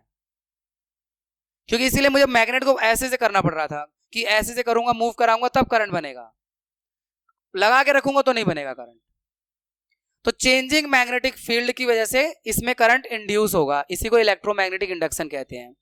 जब ऑन करेंगे तब होगा, ऑफ करेंगे फिर होगा, क्योंकि मैग्नेटिक फील्ड ऑफ करने पे चेंज हुआ, ऑन करने पे चेंज हुआ, जीरो से समथिंग आया और फिर ऑफ किया समथिंग से जीरो हो गया। तो दोनों केस में मैग्नेटिक फील्ड चेंज हुआ और करंट इंड्यूस होगा इस सर्किट के अंदर, इस कॉइल के अंदर, जो गैल्वेनोमीटर की सुई का इंडिकेशन होगा। और नीडल का डिफ्लेक्शन भी अपोजिट होगा। जब पहली बार ऑन करोगे तो उसका डिफ्लेक्शन अगर राइट में है तो ऑफ करोगे तो लेफ्ट में हो जाएगा डिफ्लेक्शन, करंट बनेगा पर उसका डिफ्लेक्शन का डायरेक्शन चेंज हो जाता है, यानी करंट की डायरेक्शन चेंज हो रही है। तो ये दोनों एक्टिविटी आपकी एनसीईआरटी टेक्स्ट बुक में आपके दिमाग में कॉन्सेप्ट डेवलप करने के लिए है कि इलेक्ट्रोमैग्नेटिक इंडक्शन होता क्या है। अब देखो, अब कोई जनरेटर है, ये तो गैल्वेमीटर के बारे में बता चुका हूं, एक ऐसा डिवाइस है जो सर्किट के अंदर छोटा से छोटा करंट भी डेवलप होगा तो उसे डिडक्ट कर लेगा, आप नीडल में डिफ्लेक्शन दिखाई देगा। आप इसे पॉज करके रीड कर लीजिए। इसके बाद इलेक्ट्रोमैग्नेटिक इंडक्शन क्या है, मैं उससे पहले ही कह रहा था, चलो जनरेटर पाएंगे तब करेंगे discuss. The process by which a changing magnetic field in a current induces a current in another conductor is called electromagnetic induction। मतलब किसी एक कंडक्टर में मैग्नेटिक फील्ड को चेंज करके, किसी कंडक्टर के अराउंड कह सकते हैं हम, मैग्नेटिक फील्ड को चेंज करके हम करंट इंड्यूस करते हैं, उसी को इलेक्ट्रोमैग्नेटिक इंडक्शन कहते हैं। दोनों एक्टिविटी में यही तो बताया मैंने, कुछ नया थोड़ा ना बताया जो यहाँ लिखा हुआ है। The process by which changing magnetic field in a conductor induce a current in another conductor। यहां पे अनादर इसलिए बोले ना क्योंकि एक्टिविटी बेस्ड बात कर रहे हैं। कॉइल 2 है ना, यहां पर ये कॉइल 2, इसलिए अनादर मैग्नेटिक फील्ड इसके अराउंड चेंज हो रहा है, लेकिन इसके अराउंड जो मैग्नेटिक फील्ड चेंज हो रहा है, अच्छा मैग्नेटिक फील्ड क्यों चेंज हो रहा है, क्योंकि करंट से मैग्नेटिक फील्ड बनता है। चैप्टर का पहला कॉन्सेप्ट यही था और मैंने कहा था ये लास्ट तक चलेगा, ये छोड़ेगा नहीं, ये तुम्हारी जान नहीं छोड़ेगा, जब तक फिजिक्स पढ़ोगे तब तक चलेगा ये। फिजिक्स तो छोड़ो, घर में बिजली चलाओगे ना, वो इसी से बन रही है, इलेक्ट्रोमैग्नेटिक इंडक्शन से बिजली बन रही है। जनरेटर का प्रिंसिपल यही है, जनरेटर जो बड़े बड़े डैम बनाए गए हैं वो इसी प्रिंसिपल पे काम कर रहे हैं, हाइड्रो पावर प्रोजेक्ट जो है वो इसी प्रिंसिपल पे काम कर रहे हैं। तो समझ लो, स्किप मत करना इसको। आपके घर में लाइट कैसे आ रही है, वो इसी प्रिंसिपल पे काम कर रहे हैं जनरेटर। तो यहाँ पे वो डेफिनेशन जो लिखी है वो इसी वजह से लिखी है कि अनदर कॉइल, तो वो इसके लिए बोल रहे हैं कि इसके चारों, जब इसमें करंट ऑन ऑफ कर रहे हैं तो मैग्नेटिक फील्ड बन रहा है जो इसके अराउंड के एक मैग्नेटिक फील्ड को चेंज होने को दिखाता है, जीरो से समथिंग, समथिंग से जीरो, और इसमें करंट इंड्यूस हो जाता है। आगे बढ़ते हैं। तो इलेक्ट्रोमैग्नेटिक इंडक्शन का डेफिनेशन तो आपने देख लिया। इन प्रैक्टिकल, हाँ मैं इसकी बात कर रहा था यार। एक बात बताओ, जनरेटर में क्या होता है, एक कॉइल होता है, आगे जनरेटर का फिगर आने वाला है उसमें समझ में आ जाएगा। एक कॉइल है, उसे रोटेट करना है। अब हम ऐसा तो नहीं कर सकते जो अभी हमने उसमें कहा कि मैग्नेट को पास ले जाओ दूर ले आओ, मैग्नेट पास ले जाओ दूर ले आओ, ऐसे बैठ के करंट बनाओ। सोचो अगर ऐसे करंट बनाना हो तो कितना मुश्किल होगा। इसलिए हम मैग्नेट को नहीं रोटेट करते, हम कॉइल को ही रोटेट कर देते हैं। जो बड़े बड़े डैम होते हैं जहां पानी ऊपर से नीचे गिरता है तो वो रोटेट करता है कॉइल को, वो मैग्नेट को रोटेट नहीं करता ऐसे करके, परमानेंट मैग्नेट को इधर उधर करेगा और कॉइल में करंट बन जाएगा। तो इसी बात क्या कह रहा है, in practice we induce current in coil either by moving a magnet, या तो मैग्नेट को मूव कर ले, ये तो लैब में हो सकता है खाली, रियल लाइफ में तो हो नहीं सकता, और by changing the magnetic field around it, magnetic field उसके अराउंड चेंज करें, वो कॉइल को मूव करके कर सकते हैं। ठीक है, अब आते हैं, ये रहा, it is convenient in most situation to move the coil in a magnetic field. Convenient ये है, मैग्नेट को मूव कराना कन्वीनियंट नहीं है। अच्छा, पीछे वाले कॉन्सेप्ट से मैं इसे लिंक करता हूं। पीछे एक कॉन्सेप्ट हमने आपको बताया था, अभी जो फोर्स लग रहा था करंट करेंट कंडक्टर पे, फोर्स मैक्सिमम कब होता है? हाँ, जब करंट और मैग्नेटिक फील्ड परपेंडिकुलर होते हैं तो फोर्स मैक्सिमम होता है। इसी तरह से यहां भी जो आप फोर्स लगाएंगे और मैग्नेटिक फील्ड होगा, अगर वो एक दूसरे के परपेंडिकुलर हैं तो इंड्यूस होने वाला करंट भी मैक्सिमम होगा। यहां पर दो चीजें पहले से होंगी, क्या? मैग्नेटिक फील्ड पहले से होगा, और फोर्स लगाओगे आप कॉइल को घुमाने के लिए, पानी गिराओगे या कुछ करोगे, स्टीम की प्रेशर से करोगे, कॉइल को घुमाओगे, जो थर्मल पावर प्लांट में होता है जहां कोयले से बिजली बनाई जाती है। हाइड्रो पावर प्लांट में पानी को गिराया जाता है ऊंचाई से, तो फोर्स तो लगाना ही है आपको, यानी फोर्स पहले से होगा, मैग्नेटिक फील्ड पहले से होगा, बस कॉइल को रोटेट करना है। यानी अगर फोर्स और मैग्नेटिक फील्ड एक दूसरे के परपेंडिकुलर होंगे तो फिर जो करंट बनेगा वो मैक्सिमम होगा। The current induce is found to be highest when the direction of motion of the coil is at the right angle to the magnetic field. वही है डायरेक्शन, रोटेशन फोर्स से ही होगा, तो रोटेशन और magnetic field अगर एक दूसरे के परपेंडिकुलर है तो हाईएस्ट करंट बनेगा। अब करंट की डायरेक्शन को कैसे जानेंगे? जैसे हमने पिछले वाले कॉन्सेप्ट ने फ्लेमिंग का लेफ्ट हैंड रूल बताया था आपको, अब ये बता रहा है फ्लेमिंग का राइट हैंड रूल। फ्लेमिंग का लेफ्ट हैंड रूल फोर्स की डायरेक्शन जानने के लिए होता है, और फ्लेमिंग का right hand rule direction of current जानने के लिए होता है। यानी ये जनरेटर में अप्लाई होता है और वो मोटर में अप्लाई होता है। इसमें फिर से वही काम करना है, अपने राइट हैंड के तीनों फिंगर को इस तरह से स्ट्रेच करना है कि index finger middle finger perpendicular हो और इंडेक्स फिंगर और थंब परपेंडिकुलर हो। जैसे ये परपेंडिकुलर, ये परपेंडिकुलर, म्यूचुअली एक दूसरे के परपेंडिकुलर हो। और फिर दो बातें हमें मालूम होंगी। दो बातें कौन कौन सी मालूम होंगी? डायरेक्शन ऑफ फोर्स जो कि ये होगा, और डायरेक्शन ऑफ मैग्नेटिक फील्ड जो कि इंडेक्स फिंगर दिखाएगा। तो उस सर्किट के अंदर बनने वाला करंट की direction will be given by middle finger. इसे कहते हैं फ्लेमिंग का राइट हैंड रूल। ठीक है ना? आपकी सुविधा के लिए आई थिंक मैंने आगे टाइप भी कर रखा है, पढ़ लीजिए, वीडियो को पॉज करके पढ़ लीजिए, ऑडियो को सुनने के बाद पढ़ने का भी काम आप कर सकते हैं। ठीक है ना? बस ये ध्यान रखना, ये तीनों फिंगर एक दूसरे के परपेंडिकुलर होने चाहिए, म्यूचुअली परपेंडिकुलर, और ये जो थंब है ये डायरेक्शन ऑफ फोर्स दिखाता है, कॉइल पे जो फोर्स होगा, ये इंडेक्स फिंगर मैग्नेटिक फील्ड की डायरेक्शन दिखाता है। तो जो करंट इंड्यूस होगा that will be given by this middle finger. ठीक है? लो जी, थारी इच्छा पूरी हो गई, जनरेटर भी आ गया। इसका डायग्राम मोटर की तरह ही है, और ये जो जनरेटर है ना एसी जनरेटर है, याद रखना ये एसी जनरेटर है, ऑल्टरनेटिंग करंट बनाने वाला जनरेटर है। अब देखो इसमें क्या है, दो परमानेंट मैग्नेट है, मोटर में भी थे, कॉइल ABCD है, मोटर में भी थी। फिर वहां पे वो जो मोटर थी ना वो डीसी मोटर थी, एक तरह से वो एक डायरेक्शन में रोटेट हो रही थी। ये एसी जनरेटर है, मोटर तो एसी डीसी होता ही नहीं, मैं ये कह सकता हूं कि जनरेटर एसी डीसी होते हैं। वो हम कहें कि वो जो मोटर का डायग्राम हमने जो पहले देखा वैसा ही डायग्राम डीसी जनरेटर का होगा, I mean to say that. और ये एसी जनरेटर डायग्राम है। दोनों में फर्क क्या है? रिंग का फर्क है, बाकी सब चीजें वही है। यहां पर जो रिंग है ये कंप्लीट रिंग R1, ये R2, दोनों रिंग कंप्लीट है। ब्रश अटैच्ड B1 B2 और फिर गैल्वेनोमीटर अटैच्ड है, क्योंकि यहाँ करंट बनेगा इसलिए गैल्वेनोमीटर। यहाँ पे सर्किट थोड़ा बनेगा, बैटरी थोड़ा लगानी है, यहाँ तो करंट बनाना है, करंट बन रहा है तो चेक करना है। तो ये जो वर्किंग, अब इसके पार्ट्स को पहले एक बार रिपीट कर दें। दो परमानेंट मैग्नेट है, एक कॉइल ABCD है, और कॉइल का जो एक एंड है वो ब्रश B1 से अटैच्ड है, दूसरा एंड B2 से अटैच्ड है, और ब्रश जो है वो अटैच्ड है दो complete ring, not split ring, R1 और R2 दो रिंग है। और इस कॉइल को घुमाना है, कॉइल घुमाओगे तो रिंग घूमेगा, ब्रश नहीं घूमेगा। ब्रश तो उसी जगह पर स्टेशनरी रहता है, मोटर में भी और जनरेटर में भी। ठीक है ना? तो इस कॉइल को बाहर से घुमाना है, जैसे ये आपका एक्सेल है, इसकी हेल्प से बाहर से अटैच करके पानी गिरा के किसी भी चीज से घुमाना है, तो घुमा दीजिए। जब ये कॉइल घूमेगा, क्योंकि मैंने आपको बताया था अगर इलेक्ट्रोमैग्नेटिक इंडक्शन करना है तो दो में से कोई एक काम करना पड़ेगा, या मैग्नेट को आगे पीछे ले जाओ या फिर कॉइल को घुमा दो।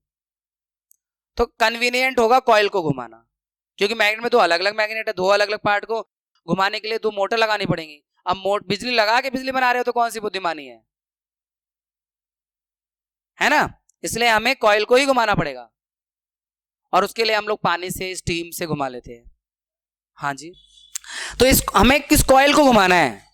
बाहर से कॉइल घूमेगा तो कॉइल के पहले AB वाला साइड जो है नॉर्थ की तरफ था, फिर साउथ की तरफ आ जाएगा, CD वाला साउथ से नॉर्थ की तरफ आ जाएगा, यानी कॉइल के अराउंड एक मैग्नेटिक फील्ड बदल रहा है, और इसी रीजन से इस कॉइल में करंट इंड्यूस होगा, विद्युत धारा प्रेरित होगी, इंड्यूस में प्रेरित होगी।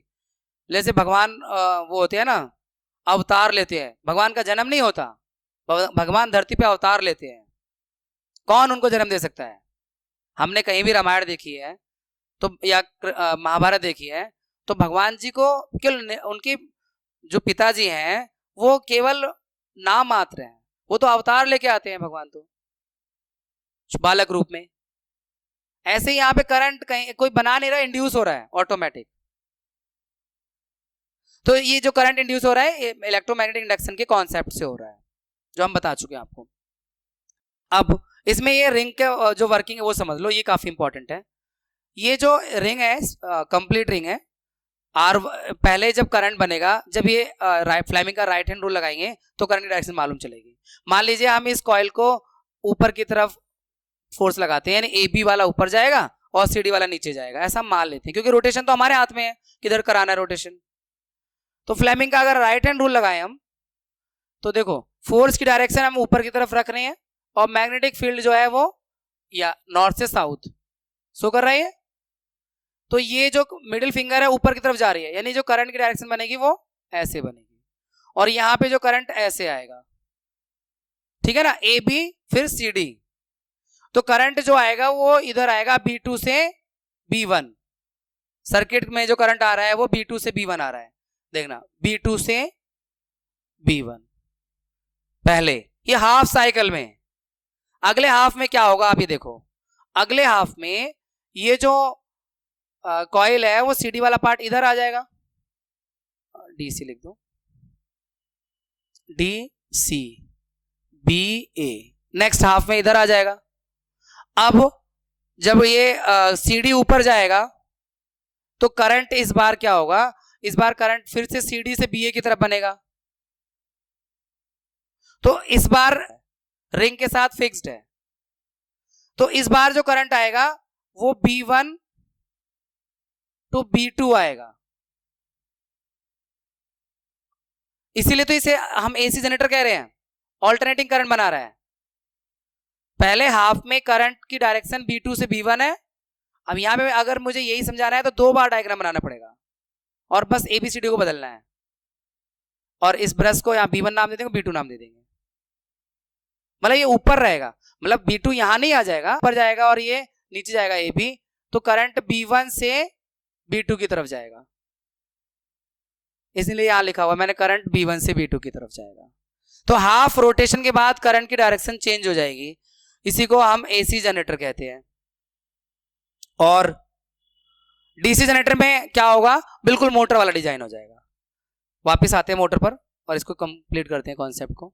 DC जनरेटर का ये रहा, यहां पे बैटरी नहीं होगी, यहां गैल्वेनोमीटर होगा, बाकी सारा सिस्टम ऐसे ही रहेगा। स्प्लिट रिंग रहेगा, गैल्वेनोमीटर रहेगा, और जब आप इस कॉइल को रोटेट करोगे, अब आप पर डिपेंड करता है AB को ऊपर और CD को नीचे ले जाते हो। तो यहां पर क्या है ना, स्प्लिट रिंग, करंट जैसे ये ऊपर गया और नीचे आया तो करंट की डायरेक्शन ये ऊपर से नीचे ऐसे होगी। तो पहले हाफ में करंट Y से X की तरफ आएगा, फ्लेमिंग का राइट हैंड रूल लगाकर ये देखो ना, करंट AB होगा और इस पॉइंट पर करंट की डायरेक्शन क्या होगा, नीचे की ओर होगा, क्योंकि ये कॉइल CD नीचे और AB ऊपर कर रहे हो आप फोर्स के जरिए। तो करंट ये जो करंट होगा X to Y होगा, X to sorry Y to X, ठीक है ना। लेकिन उसके बाद ये स्प्लिट रिंग यहीं पर फिक्स है, ओ ब्रश फिक्स है, आधा वाला स्प्लिट रिंग इधर आ जाएगा और ये वाला उधर चला जाएगा, ब्रश अपनी जगह पर रहेंगे। फिर ये इस तरफ आ जाएगा DC और इस तरफ आ जाएगा BA। इस बार क्या होगा, CD ऊपर जाएगा, BA नीचे आएगा आधे रोटेशन के बाद। तो करंट फिर से वही बनेगा, Y से X, Y to X, brush fix है ना, वो ब्रश नहीं बदल रहे हैं, स्प्लिट रिंग रोटेट करके चली जाती है। तो DC मोटर, ये DC जनरेटर हो गया। इसका डायग्राम मोटर से काफी मैच कर रहा है, केवल यहां गैल्वेनोमीटर लगाना है उसकी जगह पर, बैटरी की जगह पर। तो बच्चों जनरेटर का ये कॉन्सेप्ट पूरा करने के बाद अब हम, क्योंकि हमने आपको अभी बताया AC जनरेटर और DC जनरेटर के बारे में, तो AC जनरेटर AC करंट बनाता है। AC करंट मतलब ऑल्टरनेटिंग करंट। AC है वो जो आपके घर में कूलिंग का काम करता है, उसकी कोई बात नहीं हो रही है कि कहीं आप AC सोचो वोल्टास वाला और वो वाला और वो वाला। AC करंट की बात हो रही है और DC डायरेक्ट करंट की बात हो रही है। तो यहाँ पे देखिए क्या है difference between direct current, direct यानी DC एंड ऑल्टरनेटिंग करंट, इनके बीच में डिफरेंस और इनका एडवांटेज समझना है हमें, इन्हीं कॉन्सेप्ट को आगे चलना है, आपके सिलेबस का पार्ट है। ये डायरेक्ट करंट अभी हमेशा एक ही डायरेक्शन में फ्लो करता है और ऑल्टरनेटिंग करंट यानी एसी करंट जो होता है अपनी डायरेक्शन को रिवर्स कर लेता है पीरियोडिकली, 1 सेकंड में 100 बार, यानी हर 1 सेकंड के 100वें भाग में वो अपनी डायरेक्शन चेंज कर लेता है। जो ज्यादातर जो पावर स्टेशन आजकल बनाए जा रहे हैं वो एसी करंट प्रोड्यूस करते हैं, और जो डिवाइस हैं वो भी एसी पे चलती हैं ज्यादातर।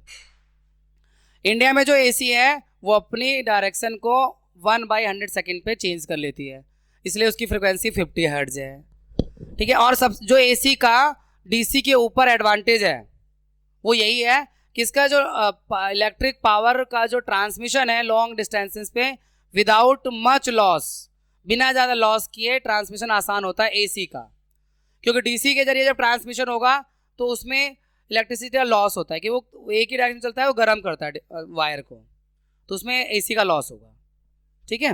ओ सॉरी, एसी कह रहा हूँ, इलेक्ट्रिसिटी का लॉस होगा, एसी कम गर्म करता है क्योंकि उसकी डायरेक्शन चेंज होती है। अब ये डोमेस्टिक इलेक्ट्रिक सर्किट है, घर में हमारे जो इलेक्ट्रिक सर्किट होता है वो कैसे बना होता है उसके बारे में कुछ बातें हैं। एक लाइव वायर होता है जो रेड कलर का होता है, इस फिगर की कलर में मत जाइएगा क्योंकि ये नाइट मोड से क्रॉप किया हुआ फिगर है। लाइव वायर आता है मेन फ्यूज, उसमें मेन फ्यूज से या तो पोल में ही होता है या फिर आप कह सकते हो कि आपने लगवा रखा है, और एक न्यूट्रल वायर। फिर यहाँ से मेन बोर्ड में आएगा, नहीं मीटर बोर्ड से, ये मीटर बोर्ड हो गया, यहाँ से दोनों वायर आएंगे, आगे सप्लाई लाइन मेन बोर्ड से आगे ट्रांसफर होगी। तो ये जो रेड कलर का वायर होता है इसे लाइव वायर कहते हैं, और जो ब्लैक कलर का वायर होता है या जनरली न्यूट्रल मतलब ब्लू या ब्लैक, जनरली ब्लैक ही होता है, तो ब्लैक जो होता है वो न्यूट्रल वायर होता है। और एक तीसरा वायर होता है जो ग्रीन कलर का होता है, तो ग्रीन कलर का वायर जो होता है वो अर्थ वायर कहते हैं। सॉरी, आपकी बुक में यहाँ इसमें फिगर में पिंक दिख रहा है, ये ग्रीन वाला ये वाला है, दिस वन, ये सेफ्टी वायर भी होता है क्योंकि ये ग्रीन कलर का वायर सभी सॉकेट के ऊपर वाले पिन से होता हुआ जमीन में अर्थ में लगा दिया जाता है। जमीन में गड्ढा करके उसके अंदर एल्युमिनियम की रॉड डाल के, फिर पानी डाल के, कोयला डाल के, नमक डाल के, कंडक्टिंग बना के, सॉल्ट वगैरह डाल के उसे कंडक्टिंग बना के अच्छा अर्थिंग कर दिया जाता है, जिससे कि जो ये सेफ्टी का जो काम है वो प्रॉपर तरीके से कर सके। तो ये नीचे वाला मैं इसे क्लीन कर देता हूँ, ये बच्चों रेड नहीं होता, ये ब्लैक होता है, तो फिगर देख के कहीं कंफ्यूज हो, ये ब्लैक, ठीक है, ये ब्लैक वायर है। उसके बाद आइए उसके आगे डिस्कस करते हैं। इसी बात को यहाँ पे कंक्लूड किया गया है कि हमारे घरों में जो सप्लाई लाइन होती है उसमें मेंस से लाइट आती है, इलेक्ट्रिक पोल्स के जरिए कहीं से भी मेंस में आती है, और फिर उस एक लाइव वायर होता है रेड इंसुलेशन का, लाइव वायर रेड कलर का, उस पर इंसुलेशन रहता है पीवीसी, और दूसरा वायर ब्लैक इंसुलेशन का होता है जिसे हम नेगेटिव या न्यूट्रल वायर कहते हैं।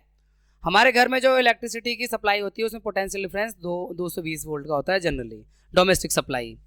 और इसके बाद में वो वायर मीटर से पास होता हुआ घरों में एंटर करता है, ठीक है। और हर हाउस के लिए या हर रूम के लिए अलग अलग सर्किट बनाए जाते हैं। मीटर से जब हमारे घर में आता है तो मेन बोर्ड से होता हुआ वहाँ से डिवाइड हो जाता है, अलग अलग रूम्स के लिए अलग अलग सर्किट होते हैं, ठीक है। और जनरली जो सर्किट होते हैं वो दो तरह के होते हैं, किसी एक रूम में दो सर्किट दौड़ते हैं बिजली के।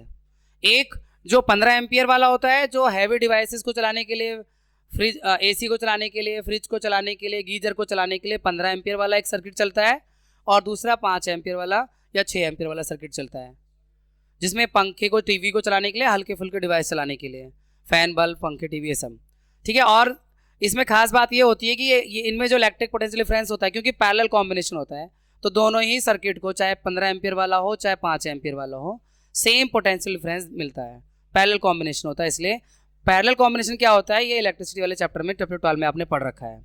मैं एक एग्जाम्पल देता हूँ। मान लो ये मेन बोर्ड है, ये आपका प्लस वाला है, माइनस वाला पॉइंट है, यहाँ से एक तार हमने लिया, यहाँ पर 5 एम्पियर का सर्किट बना दिया, 5 एम्पियर का बोर्ड बना दिया, फिर यहाँ से एक तार फिर से लेंगे मेन बोर्ड से, और इधर एक 15 एम्पियर का बना दिया, यानी सारी सप्लाई इस मेन बोर्ड से ली जा रही है, इनका आपस में नहीं है कनेक्शन, इसलिए इनको सबको सेम पोटेंशियल डिफरेंस मिलता है।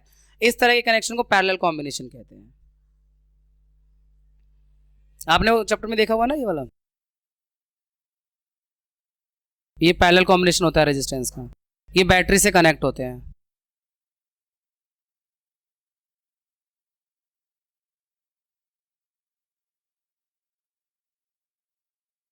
ये वाला पैरेलल कॉम्बिनेशन वाला।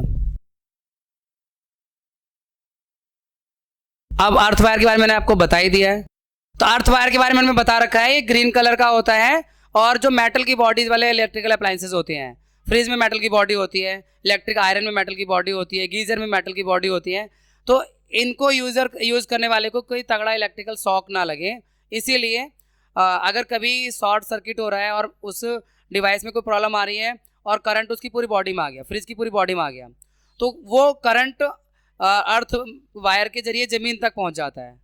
तो यूज़र को बहुत ज़्यादा तगड़ा शॉक नहीं लगता है, एक सेफ्टी मेजर का काम करता है ये। ठीक है, बाकी आप इसे रीड कर सकते हैं पॉज करके। थोड़ा बहुत तो तभी तो पता चलेगा कि हाँ करंट आ रहा है फ्रिज की बॉडी में। हाँ, अब फ्यूज क्या होता है हम चैप्टर 12 में डिस्कस कर चुके हैं। फ्यूज भी एक सेफ्टी डिवाइस है जो सर्किट के अंदर जब कभी अचानक से ज़्यादा करंट की सप्लाई बढ़ जाए, ओवरलोडिंग हो जाए, शॉर्ट सर्किटिंग हो जाए, पीछे से वोल्टेज सप्लाई ज़्यादा हो जाए, तो ये फ्यूज ना गर्म होकर टूट जाता है, तो सर्किट में आगे सप्लाई रुक जाती है। तो आगे के जो डिवाइस है, बल्ब है, टीवी है और बाकी अप्लायंसेस, वो बच जाते हैं क्योंकि करंट तो उनमें पहुंचता नहीं है हाई वोल्टेज वाला, तो उनका नुकसान होने से बच जाता है। ये फ्यूज भी एक सेफ्टी मेजर है। अर्थ से सेफ्टी मिल रही है इंसानों को, तो फ्यूज से सेफ्टी मिल रही है डिवाइसेस को। ओवरलोडिंग, शॉर्ट सर्किटिंग वाला हम डिस्कस कर लेते हैं। ओवरलोडिंग क्या है? ओवरलोडिंग, देखो ओवरलोडिंग दो तरह से होता है। एक तो आप किसी एक ही प्लग में बहुत सारे डिवाइस कनेक्ट कर दो, है ना, वो ओवरलोडिंग है। यानी एक ही पॉइंट से 5 एम्पियर का करंट, 6 एम्पियर का आपने सॉकेट लगा रखा है और उसमें 15 एम्पियर करंट ड्रॉ कर रहे हो 3-4 डिवाइस लगा के। या कभी कभी होता है घर में काम चलाने के लिए चल लगा देते हैं, इसी में लगा देते हैं, बाद में बदलवा लेंगे, तो हम ओवरलोडिंग कर रहे हैं। तो ओवरलोडिंग जो होता है, एक तो ये रीजन हो गया। दूसरा, हमारा जो लाइव वायर होता है लाल वाला और काला वाला वायर, अगर बाय द वे इनकी इंसुलेशन कट जाए, हट जाए और दोनों वायर एक दूसरे के टच में आ जाए, तो एब्रप्टली करंट इंक्रीज कर जाएगा, बहुत ज़्यादा इंक्रीज कर जाएगा। और तो ये ओवरलोडिंग है। करंट का इंक्रीज करना ओवरलोडिंग है, और ओवरलोडिंग की वजह से शॉर्ट सर्किटिंग हो जाएगा, आग लग सकती है, सर्किट टूट जाएगा, आग लग सकती है। ठीक है ना भाई? तो ओवरलोडिंग क्या है? जो दोनों वायर आपस में टच में आ जाते हैं, इन और काले वायर की इंसुलेशन अगर हट जाए तो वो दोनों आपस में टच में आ जाएंगे, करंट अचानक से बढ़ जाएगा, और वो जो स्थिति होती है वो ओवरलोडिंग की होती है। और ओवरलोडिंग की वजह से शॉर्ट सर्किट हो जाएगा, सर्किट टूट जाएगा, आग लगने का डर होता है। तो ये दो चीज़ें आपको यहाँ डिस्कस की हुई हैं। यानी ओवरलोडिंग के दो रीजन हो सकते हैं, 3 रीजन हो गए। एक तरह से वोल्टेज हाइक हो जाए, वोल्टेज बढ़ जाए तो ओवरलोडिंग हो सकता है। एक ही सॉकेट से कई सारे डिवाइस इस्तेमाल करें तो ओवरलोडिंग हो सकता है। या लाइव और न्यूट्रल वायर की इंसुलेशन टूट जाए और वो चिपक जाए, तब ओवरलोडिंग हो सकता है। हो गया कंप्लीट? अरे वाह, कुछ छूटा तो नहीं है? देख लो भाई सिलेबस बुक से। ओवरलोडिंग, शॉर्ट सर्किटिंग सब कुछ हो गया। चलिए फिर हम आपसे मिलते हैं एक फिर नए शानदार चैप्टर में। तब तक आप अच्छे से पढ़ाई करें, अपना पूरा ख्याल रखें, अपना अच्छे से ख्याल रखें। Have a happy learning, have a nice day.